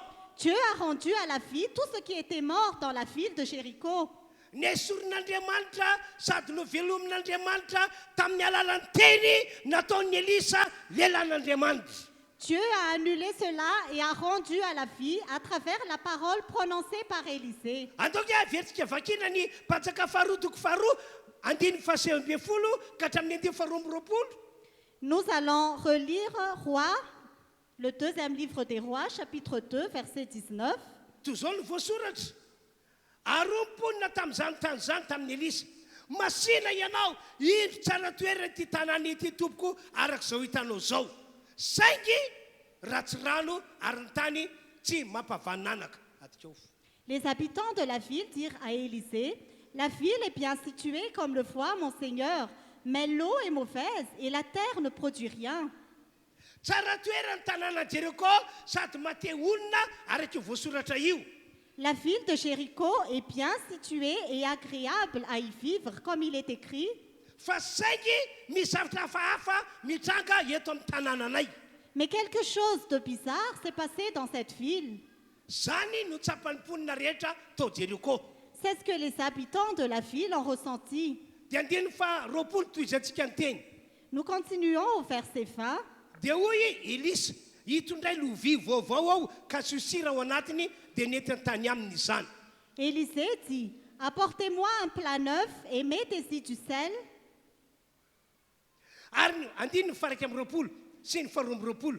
Ary nivoaka nakany amin'ilay ny andohan'ny rano izy dia nanipisira tao ka nanao hoe ity le teny nataony Elisa lelan'Andriamanitra. Il alla vers la source d'eau, y jeta du sel et annonça, « Voici ce que dit l'Éternel, je rends cette eau saine. » Hoy Elisa, izao no lazain'i Jehova, efa nahatsara ity rano ity ao, tsy isy fahafatesana sy tsy vavanonanaka intsony iseho eto. Zany ny teny nataon'i Elisa rehefa natsipiny tao anatin'ilay loharano ny vilia miaraka amin'ny sira. Élisée a dit, « Je rends cette eau saine et il n'en proviendra plus ni mort ni stérilité. » C'est ce qu'Élisée a prononcé quand il a lancé le sel. Tamin'ny alalan'ny teny nataon'ny Elisa zany no nentin'Andriamanitra nanala ny osina tao amin'ny tanàna Jeriko sy nentin'Andriamanitra namelona ny tanàna Jeriko mba ho velona indray. C'est donc à travers les paroles d'Élisée que Dieu a annulé la malédiction dans la ville de Jéricho et qu'il y a rendu la vie dans la ville de Jéricho. Taorina teny nataon'ny Elisa dia voalaza Baiboly amin'ny 2:20 manao hoe ka dia tsara ny rano mandrak'androany araka ny teny nataon'ny Elisa. Après les paroles d'Élisée, il est écrit dans la Bible que l'eau est devenue saine jusqu'à aujourd'hui, selon la parole prononcée par Élisée.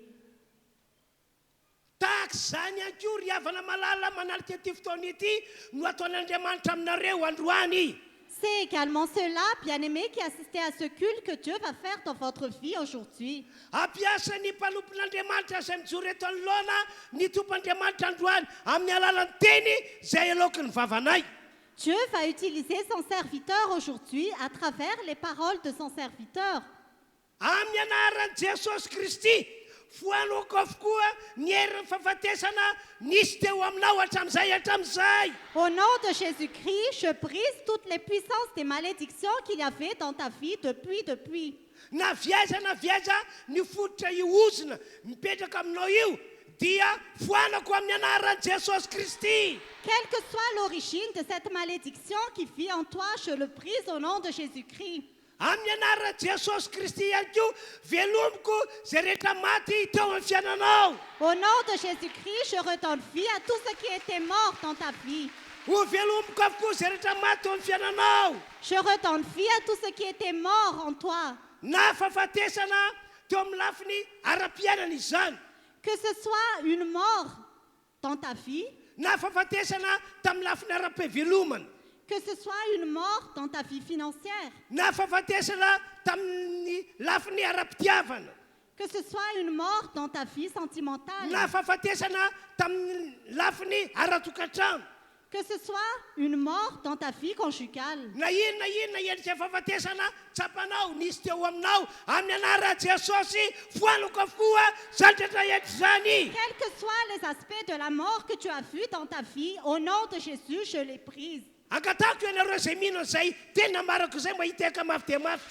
Que tous ceux qui croient à ces paroles acclament le Seigneur. Iverenana indray ny tantaran'ny tanàna Jeriko taorinany teny nataon'ny Elisa. Je reviens à l'histoire de Jéricho après les paroles d'Élisée. Taorinany teny nataon'ny Elisa Après les paroles d'Élisée, dia hoy ny Baiboly hoe tsara ny rano. la Bible dit l'eau est devenue saine. Ary laza vaovao mafaly Elisa hoe tsy isy fahafatesana intsony iseho eto amin'ity tanàna ity. Et Élisée a dit une bonne nouvelle, qu'il n'y aura plus de morts dans cette ville. Ho tanteraka ihany koa ny zavatra tahaka izany amintsika rehetra tonga eto. Que cela se réalise également dans notre vie. Ho velona avokoa ny fiainanao rehetra. Que ta vie soit vivifiée. Ho velona avokoa ny mombanao rehetra amin'ity taona ity. Que tout ce qui te concerne soit vivifié cette année. Ho velona satria tsy isy fahafatesana iseho intsony eo aminao na amin'ny lafininina na amin'ny lafininina. Il n'y aura plus de morts dans ta vie, quels que soient les domaines. Ho ataon'Andriamanitra aminareo izay mino zany tompoko. Dieu va le faire pour vous qui croyez. Andao hisaotra an'Andriamanitra amin'ny alalan'ny tehaka faran'izay mafy. Acclamons le Seigneur. Faharoa ny zava-nisy tamin'ny andron'ny Ézéchiel. Deuxièmement, ce qui s'est passé au temps d'Ézéchiel, Arak'ilay tenin'ny Baiboly novakintsika tery aloha, selon la parole de la Bible que nous avons lue au début, nentin'Andriamanitra teo amin'ny loasa misy taolana maina sy maty Ézéchiel. Dieu a conduit Ézéchiel dans une vallée remplie d'ossements et de morts. Dia hoy Andriamanitra tamin'ny Ézéchiel, Et Dieu a dit à Ézéchiel, Ézéchiel Ézéchiel, hitanao reo taolana maina sy maty reo, tu vois tous ces ossements secs? ametraka fanontaniana aminao aho. Je vais te poser une question. Moa mety ho velona indray va reo taolana maina sy maty reo. Est-ce que ces os pourront revivre? Dia hoy Ézéchiel tamin'ny Andriamanitra, Ézéchiel a dit, Dieu, Jehovah Andriamanitra, Seigneur Dieu, ianao ny malala satria Andriamanitra ianao. c'est toi qui le sais parce que tu es Dieu. Dia tahorina an'izay indray dia hoy Andriamanitra tamin'ny Ézéchiel, Et après cela, Dieu a dit à Ézéchiel, eo amin'ny ezekela toko fa fito amin'ny telopolo andiny faefatra dans Ézéchiel chapitre 37, verset 4, hoy Andriamanitra tamin'ny ezekela hoe ry ezekela mamina amin'ny am'reto taolana maina sy maty reto ianao Dieu a dit à Ézéchiel, prophétise sur ces eaux. mamina ny tahako zao ianao Prophétise de cette manière. andoka vakitsika ny ezekela toko fa fito amin'ny telopolo andiny faefatra fa dimy faeniny Lisons Ézéchiel chapitre 37, versets 4, 5 et 6. dia hoy indray Andriamanitra tamiko mamina ny am'reto taolana ireto ka ataovy aminy hoe ry taolana maina mihaino ny teny Jehova izao ny lazainy Jehova tompo am'reto taolana ireto ino asiko fofinaina ianareo ka ho velona ary asiko ozatra ianareo ka ampaniriko nofo ary hosarolako hoditra ianareo ary asiko fofinaina ianareo ka ho velona ka dia ho fantatrareo fa izao no Jehova Puis il m'a dit, prophétise sur ces eaux. Tu leur annonceras, ossements desséchés, écoutez la parole de l'Éternel. Voici ce que dit le Seigneur, l'Éternel, à ces eaux. Je vais faire entrer un esprit en vous et vous vivrez. Je vous donnerai des nerfs, je ferai pousser sur vous de la chair, je vous recouvrirai de peau, je mettrai un esprit en vous et vous vivrez. Vous reconnaîtrez alors que je suis l'Éternel. tena mahagaga zava-nisy ry havana C'est vraiment étonnant ce qui s'est passé, bien-aimés. nentin'Andriamanitra teo amin'ny loasa misy taolana maro be maina sy maty ezekela hoy ao Dieu a conduit Ézéchiel dans une vallée remplie d'ossements et de morts. dia nasan'Andriamanitra namoaka teny Ezékia ny fiteny dia hoe nasan'Andriamanitra naminany Ezékia Et Dieu a demandé à Ézéchiel de prophétiser. hoe velomy reo taolan'ireo Il a dit, redonne vie à ces eaux. impossible zany atao hoe taolana maina sy efa maty ka hoe ho velona indray C'est impossible que des eaux secs et morts reviennent à la vie. tsy mbola nandre fisehon-javatra tak'izany Ezekela tany aloha tany Ézéchiel n'a jamais entendu quelque chose de pareil auparavant. kanefa dia asan'Andriamanitra maminany izy asan'Andriamanitra miteny izy mba ho velona le taolana maina sy maty Et pourtant, Dieu lui a demandé de prophétiser et de parler pour Fanny redonner vie à ces eaux. fa ny mahafinaritra ry havana zay rehetra miaraka amin'Andriamanitra ka milo azy ny impossible tonga possible foana Mais ce qui est bien, bien-aimé, tout ce qui est impossible devient possible avec Dieu.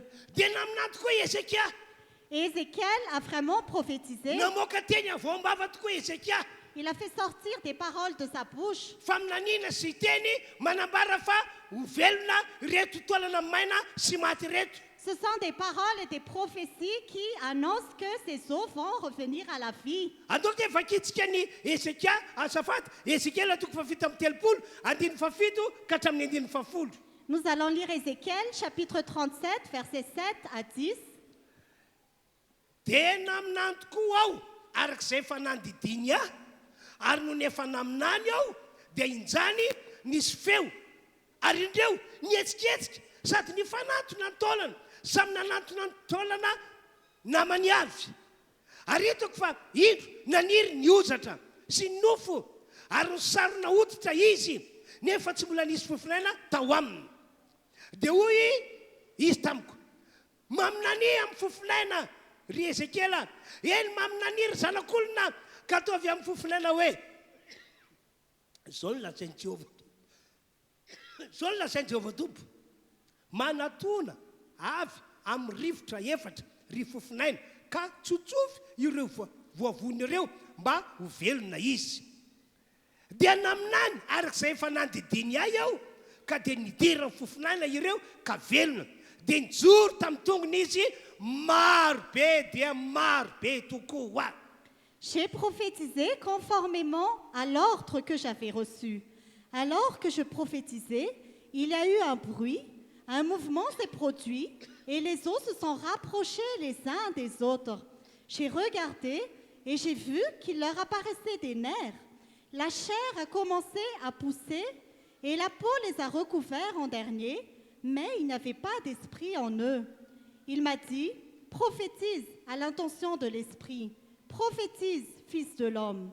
Tu annonceras à l'esprit, voici ce que dit le Seigneur l'Éternel. Esprit, viens des quatre vents, souffle sur ces morts et qu'ils revivent. J'ai prophétisé, conformément à l'ordre qu'il m'avait donné. Alors l'Esprit est entré en eux et ils ont repris vie. Puis ils se sont tenus sur leurs pieds. C'était une armée nombreuse, très nombreuse. Rehefa nakendiny Ezekela tokoa tamin'ny finoana ny fampiarana ny teny zay nampanaovin'Andriamanitra azy dia niseho ny fagagana.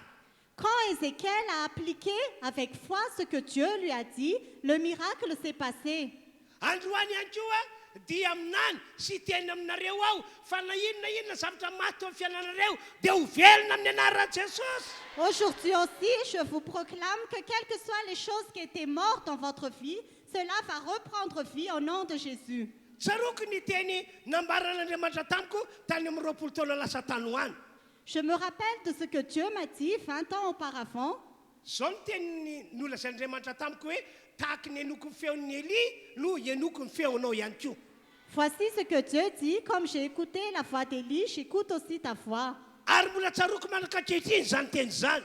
Et je me souviens de ces paroles jusqu'à aujourd'hui. Ary zany no ananako fasahiana ny aminany sy teny aminareo fa zay rehetra maty eo amin'ny fiainanareo dia ho velona indray.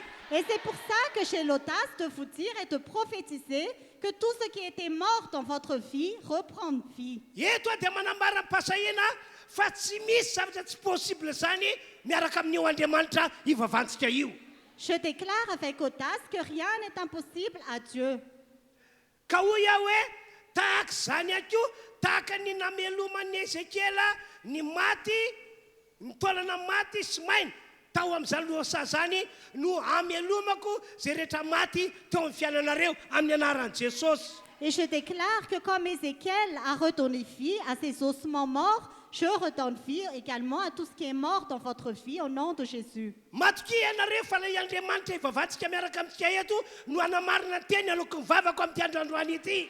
Croyez que le Dieu que nous servons va confirmer les paroles qui sortent de ma bouche aujourd'hui. Aminany ho anareo zany ao. Je prophétise pour vous. Amotsitra teny ho anareo zany ao. Je relâche des paroles pour vous. Noho izany mino ianareo fa ho velona avokoa zay rehetra maty tao amin'ny fiainanareo na inona. C'est pourquoi croyez que tout ce qui était mort dans votre vie reprenne vie. Amin'ny anaran'i Jesosy Kristy velomiko avokoa zay rehetra maty tao amin'ny fiainanao na inona. Au nom de Jésus-Christ, je redonne vie à tout ce qui était mort dans ta vie. Ka hiavaka ny fiainanao amin'ity roa volana mialohan'ny amarana ny taona ity. Ta vie va être spéciale pendant ces 2 mois qui terminent cette année. Anisan'ny zavatra miavaka ho asehon'Andriamanitra aminao dia izao. Ce qui va vraiment être spécial et que Dieu va te montrer, c'est ceci. Ho tahina be amin'izay zavatra ataonao rehetra ianao. Tu vas être béni dans tout ce que tu entreprends. Ho tahina ianao raha voaka ny tranonao. Tu vas être béni si tu sors de ta maison. Ho tahina ianao raha miditra tokantranonao. Tu vas être béni quand tu entres dans ta maison. Ho tahina avokoa ny asan'ny tananao. Tout ton travail sera béni. Ho tahina ny ankonanao. Ton foyer sera béni. Ho tahina amin'ny anaran'i Jesosy avokoa zany rehetrarehetra zany. Toutes choses seront bénies au nom de Jésus. Andao mbola hiteka mafy dia mafy an'Andriamanitra isika. Acclamons le Seigneur.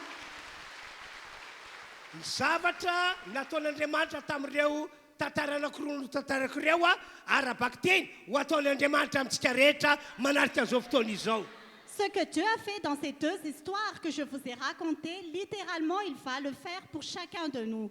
Dia ankoatran'izany rehetrarehetra zany Et à part tout ça, ny fototra lehibe indrindra hitondra fahavelomana ho antsika dia ity. la plus grande chose qui va nous redonner la vie, c'est ceci. Ny finoana sy ny fanekena ny fahafatesan'i Jesosy teo ambony azo fijaliana ary ny fitjakana tamin'ny maty no anisan'ny tena lehibe andrandrain'Andriamanitra mba ho hita eo fiainantsika rehetra. C'est la foi et le fait que tu reçoives Jésus et que tu acceptes qu'il était mort à la croix. C'est la source que Dieu attend de nous. Tamin'ny alalan'ny fahafatesan'i Jesosy teo ambony azo fijaliana mantsy. Parce qu'à travers la mort de Jésus à la croix, no nitondrany Jesosy ny fahotantsika zanak'olombelona. Jésus a porté nos péchés. Ny esorin'Andriamanitra tamin'ny alalan'ny fahafatesan'i Jesosy teo ambony azo fijaliana ny fahotantsika. Dieu a enlevé nos péchés à travers la mort de Jésus à la croix. mba ahafahan'Andriamanitra mitantsetra mamelona ny maty eo amin'ny fiainantsika. Pour que Dieu puisse intervenir et redonner vie à tout ce qui était mort en nous. Satria raha mbola eo amin'ny olona lay fahotana, Parce que si le péché est encore dans chaque personne, dia voasakana fitiasan'Andriamanitra ny amelona n'ilay ny amelona antsika. Dieu ne peut pas nous redonner vie. Zany no antony mahatonga an'ilay faminaniana Isaia 6:2 andiny voalohany sy faharoa ho lay teny.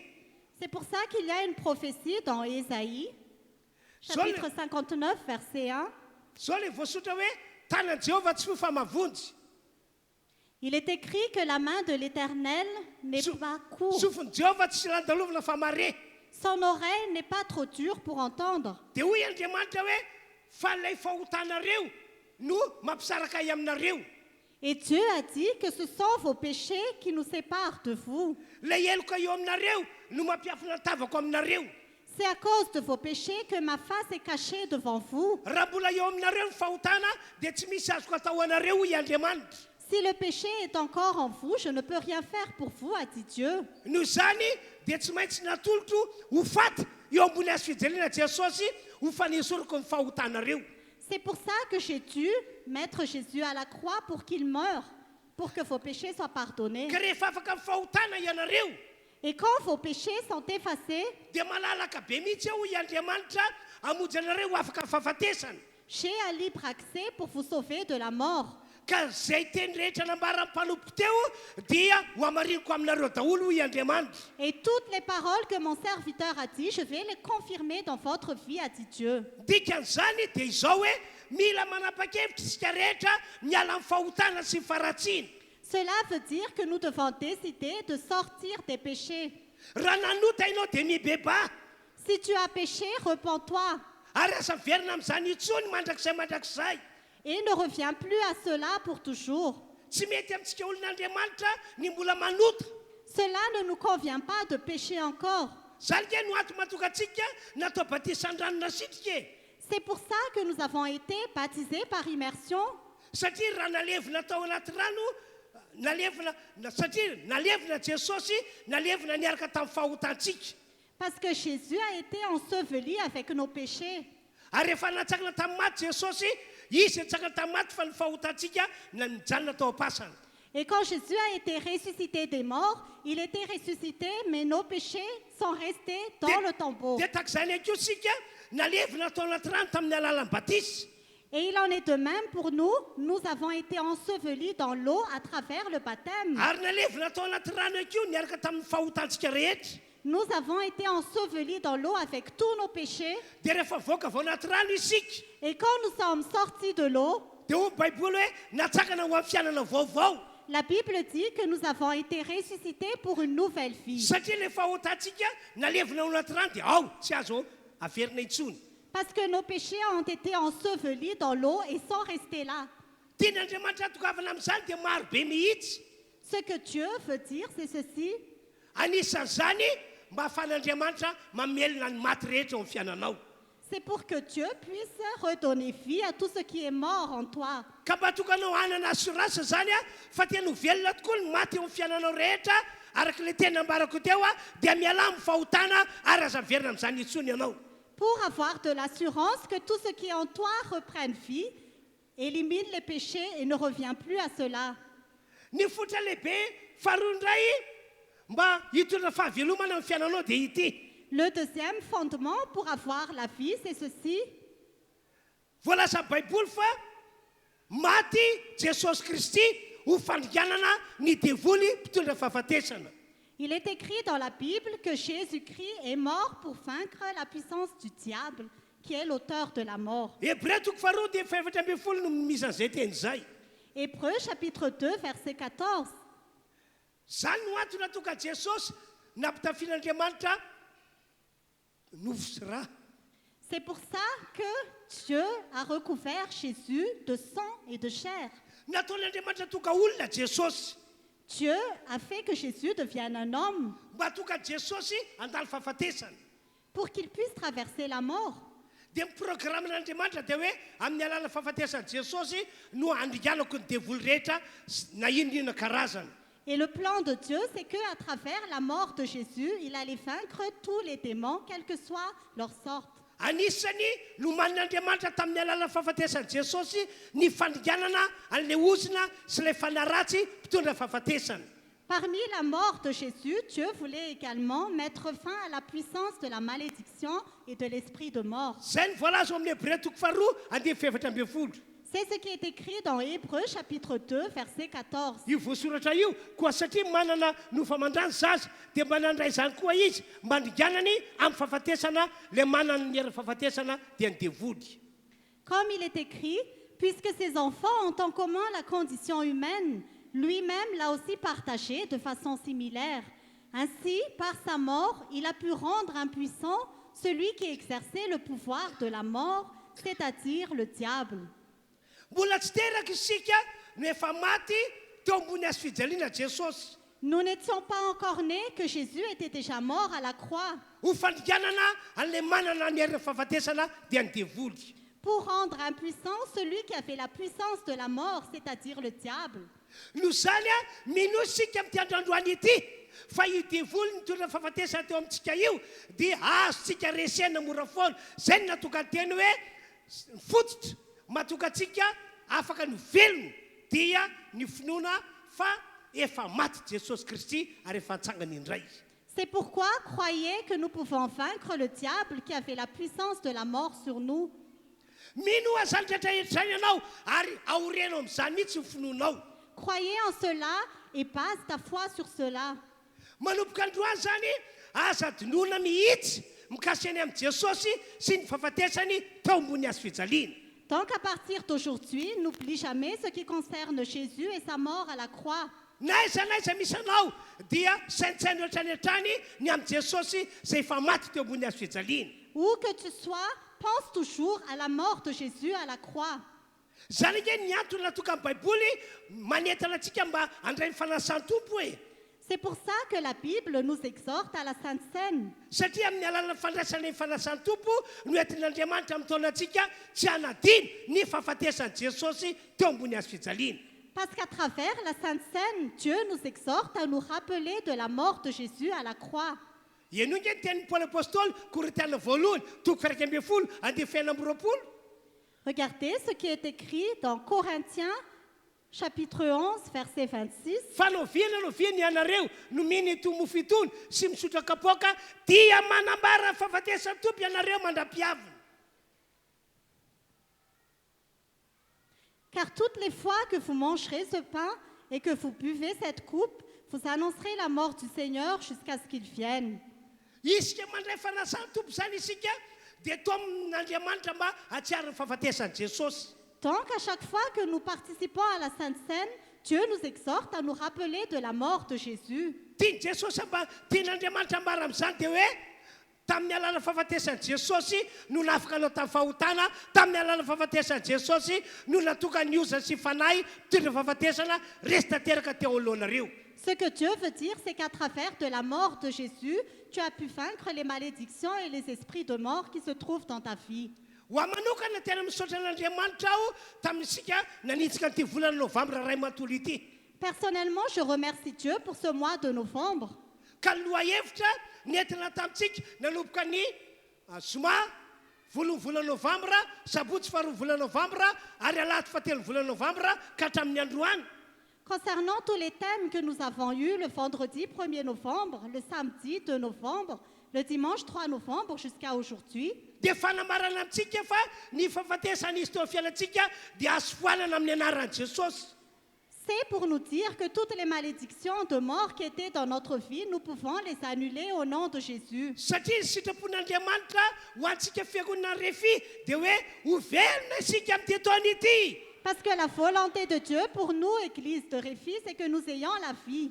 Ho velona avokoa izay rehetra maty eo fialantsika amin'ity taona ity. Que tout ce qui était mort dans notre vie reprenne vie cette année. Raha mino zany ianareo dia sy vorakoraka sy tehaka fa raha izay Voyons maty be. cela, acclamez le Seigneur. Halleluia. Alléluia. Famarako ny afatra dia andao nge vakitsika ny Ezekiela toko fahaefatra amin'ny telopolo. Ezekiela toko fahaefatra amin'ny telopolo a. Pour clôturer ce message, nous allons lire Ézéchiel chapitre 34. Andeha fefatra amby roapolo ka hatramin'ny edy fafito amby roapolo aloha tonga dia vakina amin'ny teny frantsay avadiko kely teny frantsay letra amin'ny écran afana mamaky azy. Ézéchiel toko fefatra amby telopolo andeha fefatra amby roapolo ka hatramin'ny edy fafito amby roapolo. Ézéchiel chapitre 34, verset 24. Moi, l'Éternel, je serai leur Dieu, et mon serviteur David sera un prince au milieu d'elle. C'est moi, l'Éternel, qui ai parlé. Je conclurai avec elle une alliance de paix, et je ferai disparaître les bêtes féroces du pays. Mes brebis habiteront en sécurité dans le désert et pourront dormir dans les forêts. Je ferai d'elle et des alentours de ma colline une source de bénédiction. J'enverrai la pluie au moment voulu, ce seront des pluies de bénédiction. L'arbre des champs donnera son fruit et la terre ses récoltes, et elles vivront en sécurité sur leur territoire. Alors, vakiko amin'ny teny gasy ilay izy a mba ho azonareo le teny. Je vais lire en malgache pour que vous compreniez. Ary zao Jehova no Andriamaniny, ary Davida mpanompoko no mpanapaka ao aminy. Zao Jehova no miteny an'izany. Ary anao fanekempihavanana aminy ao ka ampialany biby masika tsy eo amin'ny tany intsony, dia andro fahizay izy na dia any anefitra azy, sady atory na dia any anaty ala azy ajanony eo aloha. Mampahery be nge ny teny nataon'Andriamanitra io ry havana. Cela nous fait vraiment réfléchir ce que Dieu a dit. Rehefa Andriamanitra no hitsantsehatra Quand c'est Dieu qui intervient, dia tsy misy zavatra atahorantsika intsony. nous n'avons rien à craindre. Faraky voasoratra io na dia ny biby masika ary esorony eo amin'ny tany mba tsy handratra anao. Mais comme il est écrit, même les bêtes sauvages, il peut les enlever pour qu'ils ne te plaisent pas. Ary na dia andry any amin'ny tany efitra ary ianao dia andro fahizay hitoerana fiadanana. Et même si tu es dans le désert, tu dormiras en paix. Eny na dia anaty ala ary ianao i Andriamanitra no mandry dia milamina ny fosiny sainao. Oui, même si tu es dans la forêt, tu dormiras tranquille. Tahaka izany zavatra mitraka rehefa no velomin'Andriamanitra zay rehetra maty teo amin'ny fiainanao. Voilà ce qui se passe quand Dieu redonne vie à tout ce qui est mort en toi. Ho tanteraka amin'ity roa volana farany ity daholo zany dradraetra zany. Que cela se réalise pendant ces 2 mois. Dia toizako lefa makina teny andimy fadimy amby roapolo andimy faina amby roapolo. Ary sy ny manodidina ny avonako dia ataoko fitahina ary aplatsaka ranorana amin'ny fotoanao dia ranoram-pitahina mivatravatra. Ary amony ny azo any an-tsaha sady avokatra ny tany ary andro fahizay amin'ny tany izy. Ka dia ho fantany fa izao Jehova, fa izao no Jehova raha ho tapako ny zokany ary vonjeko amin'ny tanan'izay nampanompo azy izy. Je ferai d'elle et des environs de ma colline un sujet de bénédiction. J'enverrai la pluie en son temps, et ce sera une pluie de bénédiction. L'arbre des champs donnera son fruit, et la terre donnera ses produits. Elles seront en sécurité dans leur pays, et elles sauront que je suis l'Éternel quand je briserai les liens de leur joug, et que je les délivrerai de la main de ceux qui les asservissaient. Zany fahasoavana rehetrarehetra zany no hitranga aminao i Andriamanitra rehefa tapahako ny zoka rehetra teo aminao. C'est toute cette grâce qui va arriver sur toi, a dit Dieu, quand je briserai toutes les jougs et les malédictions sur toi. Zany hoe rehefa mifoalako fisina fahafatesana teo aminao dia tahina be ianao. C'est-à-dire que quand j'annule la mort sur toi, tu seras vraiment béni. Amin'ny anaran'i Jesosy andray fitahina be iny tananao i tompoko. Au nom de Jésus, ta main recevra une grande bénédiction. Dia ny amangin'Andriamanitra teo dia maro aminareo no andray zavatra be dia be fitahina be eo amin'ny tanana amin'ity taona ity. Dieu m'a visité et m'a dit que plusieurs d'entre vous recevront beaucoup de bénédictions dans leurs Akatako zay rehetra mains. mino mba hitsangana sady horakoraka. Que tous ceux qui croient acclament le Seigneur. Alléluia. Alléluia. Tsaroko ny teny nataon'i Jesosy zao ny fananganana matsy fiainana. Je me souviens de ce que Jésus a dit, je suis la résurrection et la vie. Zay rehetra maty izy ka mino ahy dia ho velona indray. Celui qui meurt et qui croit en moi vivra. Ary zay rehetra velona dia tsy ho faty mandrakizay. Et ceux qui vivent ne mourront jamais. dia hoy Jesosy satria nahita olona salasala izy mino an'izany va ianareo. Et Jésus a dit, parce qu'il a vu des gens qui doutaient, est-ce que vous croyez en cela? dia hoy aho aminareo hoe mino an'ilay afatra netiko teo ve ianareo. Et je vous demande, est-ce que vous croyez au message que j'ai apporté tout à l'heure? Izy aminareo no tena mino. Qui parmi vous croit vraiment? Sady atsakanao ny tananao velary fa hivavaka aho fa ataon'Andriamanitra mandray fahasoavana be ny tananao iny. Lève tes mains et je vais prier pour toi pour que Dieu te bénisse à travers tes mains. Ry Andriamanitra raha ny malala masina zay ny an-danitra eo. Père Céleste, Mino zay fa miaraka aminay eto anao. nous croyons que tu es parmi nous aujourd'hui. Mino ilay afatra nampitotrianao ny mpanomponao teo izahay. Nous croyons au message apporté par ton serviteur. Ko amin'ny anaran'i Jesosy Kristy. Et au nom de Jésus-Christ, Foana tanteraka ny fisiana fahafatesana teo amin'ny fiainanay. nous brisons toutes les morts dans notre vie. Ny fahavelomany andray no mitoetra eo aminay amin'ity roa volana farany ity. La vie reprend dans nos vies pendant ces 2 derniers mois. Araka ilay nambarana atao amin'ny Ezekela teo Andriamanitra eo. Et comme tu as annoncé dans Ézéchiel, ô Dieu, Satria ho tapahanao ny zoka rehetra eo aminay. parce que je vais briser toute malédiction, Zoka ny fahafatesana. les malédictions de mort, Dia ho tahina zany izahay. alors nous serons bénis. Amin'ny anaran'i Jesosy Kristy. Au nom de Jésus-Christ, Ny tanana mivelatra rehetra toka eto. toutes ces mains qui sont tendues vers toi, Veloko fitahina amin'ny anaran'i Jesosy. je les remplis de bénédictions au nom de Veloko Jésus. fitahina amin'ny anaran'i Jesosy. Je les remplis de bénédictions au nom Veloko de Jésus. fitahina amin'ny anaran'i Jesosy. Je les remplis de bénédictions au nom de Jésus. Misotranao aho Andriamanitra tsy to. Je te remercie, ô Dieu Tout-Puissant, Fa ho lasa vavolombelon'ny fisianao ity fiangonana ity. parce que cette église sera le témoin de ton existence. Vavolombelon'ny herin'ny teninao. Cette église sera le témoin de la puissance de ta parole. Omena voninahitra any amin'izany ianao Andriamanitra. Nous te rendons la gloire, Seigneur, Amin'ny anaran'i Jesosy. au nom de Jésus-Christ. Andao hisy vavaka hisaotra n'Andriamanitra avokoa isika rehetra. Nous allons prier et remercier Dieu.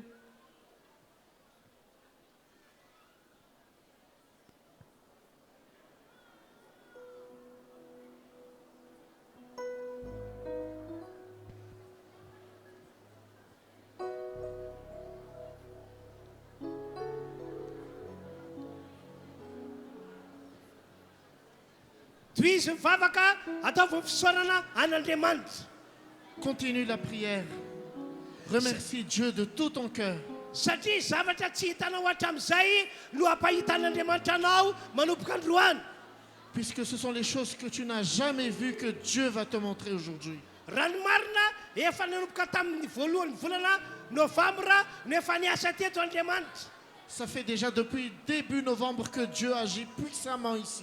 Ary androany izy dia mbola hanao asa mihoatra noho teo aloha. Et aujourd'hui, Dieu va œuvrer davantage dans ta vie. Ny apitsinao tsy takatra ny sainao zavatra ho ataon'Andriamanitra. Ton lendemain, tu n'imagines pas ce que Dieu peut faire pour toi. Ataova ny vavaka fisaorana ry havana malala. Dans cette prière, remercie l'Éternel. Asandrato avy ny feonao. Parle fort, exprime-toi.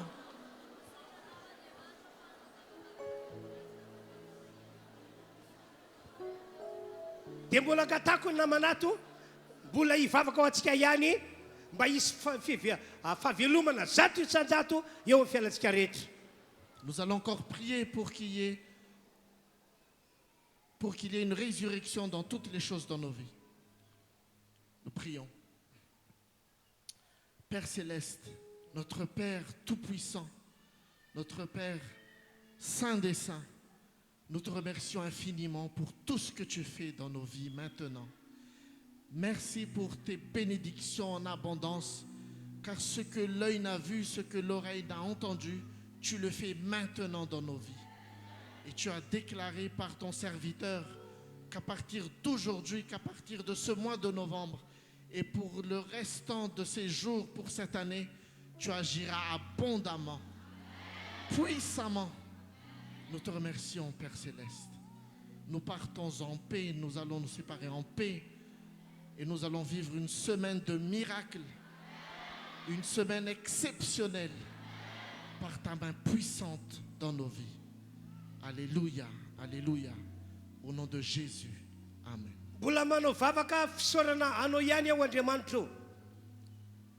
Et nous allons aussi par cette prière Dieu. Satria efa maty Jesosy Kristy ary natsakanao tamin'ny maty. Puisque Jésus est mort à la croix et ressuscité. Dia tak'izany mitondranao anay rehetra tonga eto. Et c'est comme cela que tu vas conduire ce peuple ici. Ka dia misaotranao zahay. Et nous te remercions. Zay rehetra maty teo amin'ny fiainanao, teo amin'ny fiainanay dia natsanganao indray tahaka ny Jesosy. Tout ce qui était mort dans notre vie, tu vas le ressusciter comme tu as ressuscité Jésus. Fa velomana amin'ny lafitavitra rehetra amin'ny fiainanay ankehitriny. Notre vie sera revivifiée sur tous les plans à partir de maintenant. Misaotra Jesosy. Merci Jésus. Misaotra Andriamanitra tsy toa. Merci Père. Amen. Amen. Ankatantsika ny mpitarika fiderana hanao hira anankiray etsika manompo azy. Nous allons demander au groupe de louanges de nous conduire dans une louange maintenant. Jamety aminao dia ataontsika mifanavavaka ihany zany araka ilay tombavaka teo mihitsy satria efa maty ho azy hoanao Jesosy. Amen.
Jesus, Baba, Jesus, name, Baba,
fotoana isika ka amafisiko amintsika zany rapitso latsinainy amin'ny eninora ka hatramin'ny 7 fotoan-dehibe eto vavakitsika misaotra tompo fa vita somatsara ny fotoana zay tonanao anay teto androany sambatra seniky ny afaliana izahay satria le maty reo zay maty rehetra tao fiainanay dia novelominao tamin'ny alalan'ny teny nataony mpanomponao tamin'ny alalan'ny faminaniana zay nasainao nety mpanomponao mino an'izany izahay ary ny tananay zay nivelatra teo dia andray fitahiana amin'ny karazana andray be dehibe mihitsy tompo hoy ianao mino an'izany fa ianao dia zay rehetra miara-mamaly hoe mino aho mino izahay ka dia misaotra tompo amin'ny anaran'i Jesosy amen. Raha zantsika tompoko dia tsy mahazo magno voakareo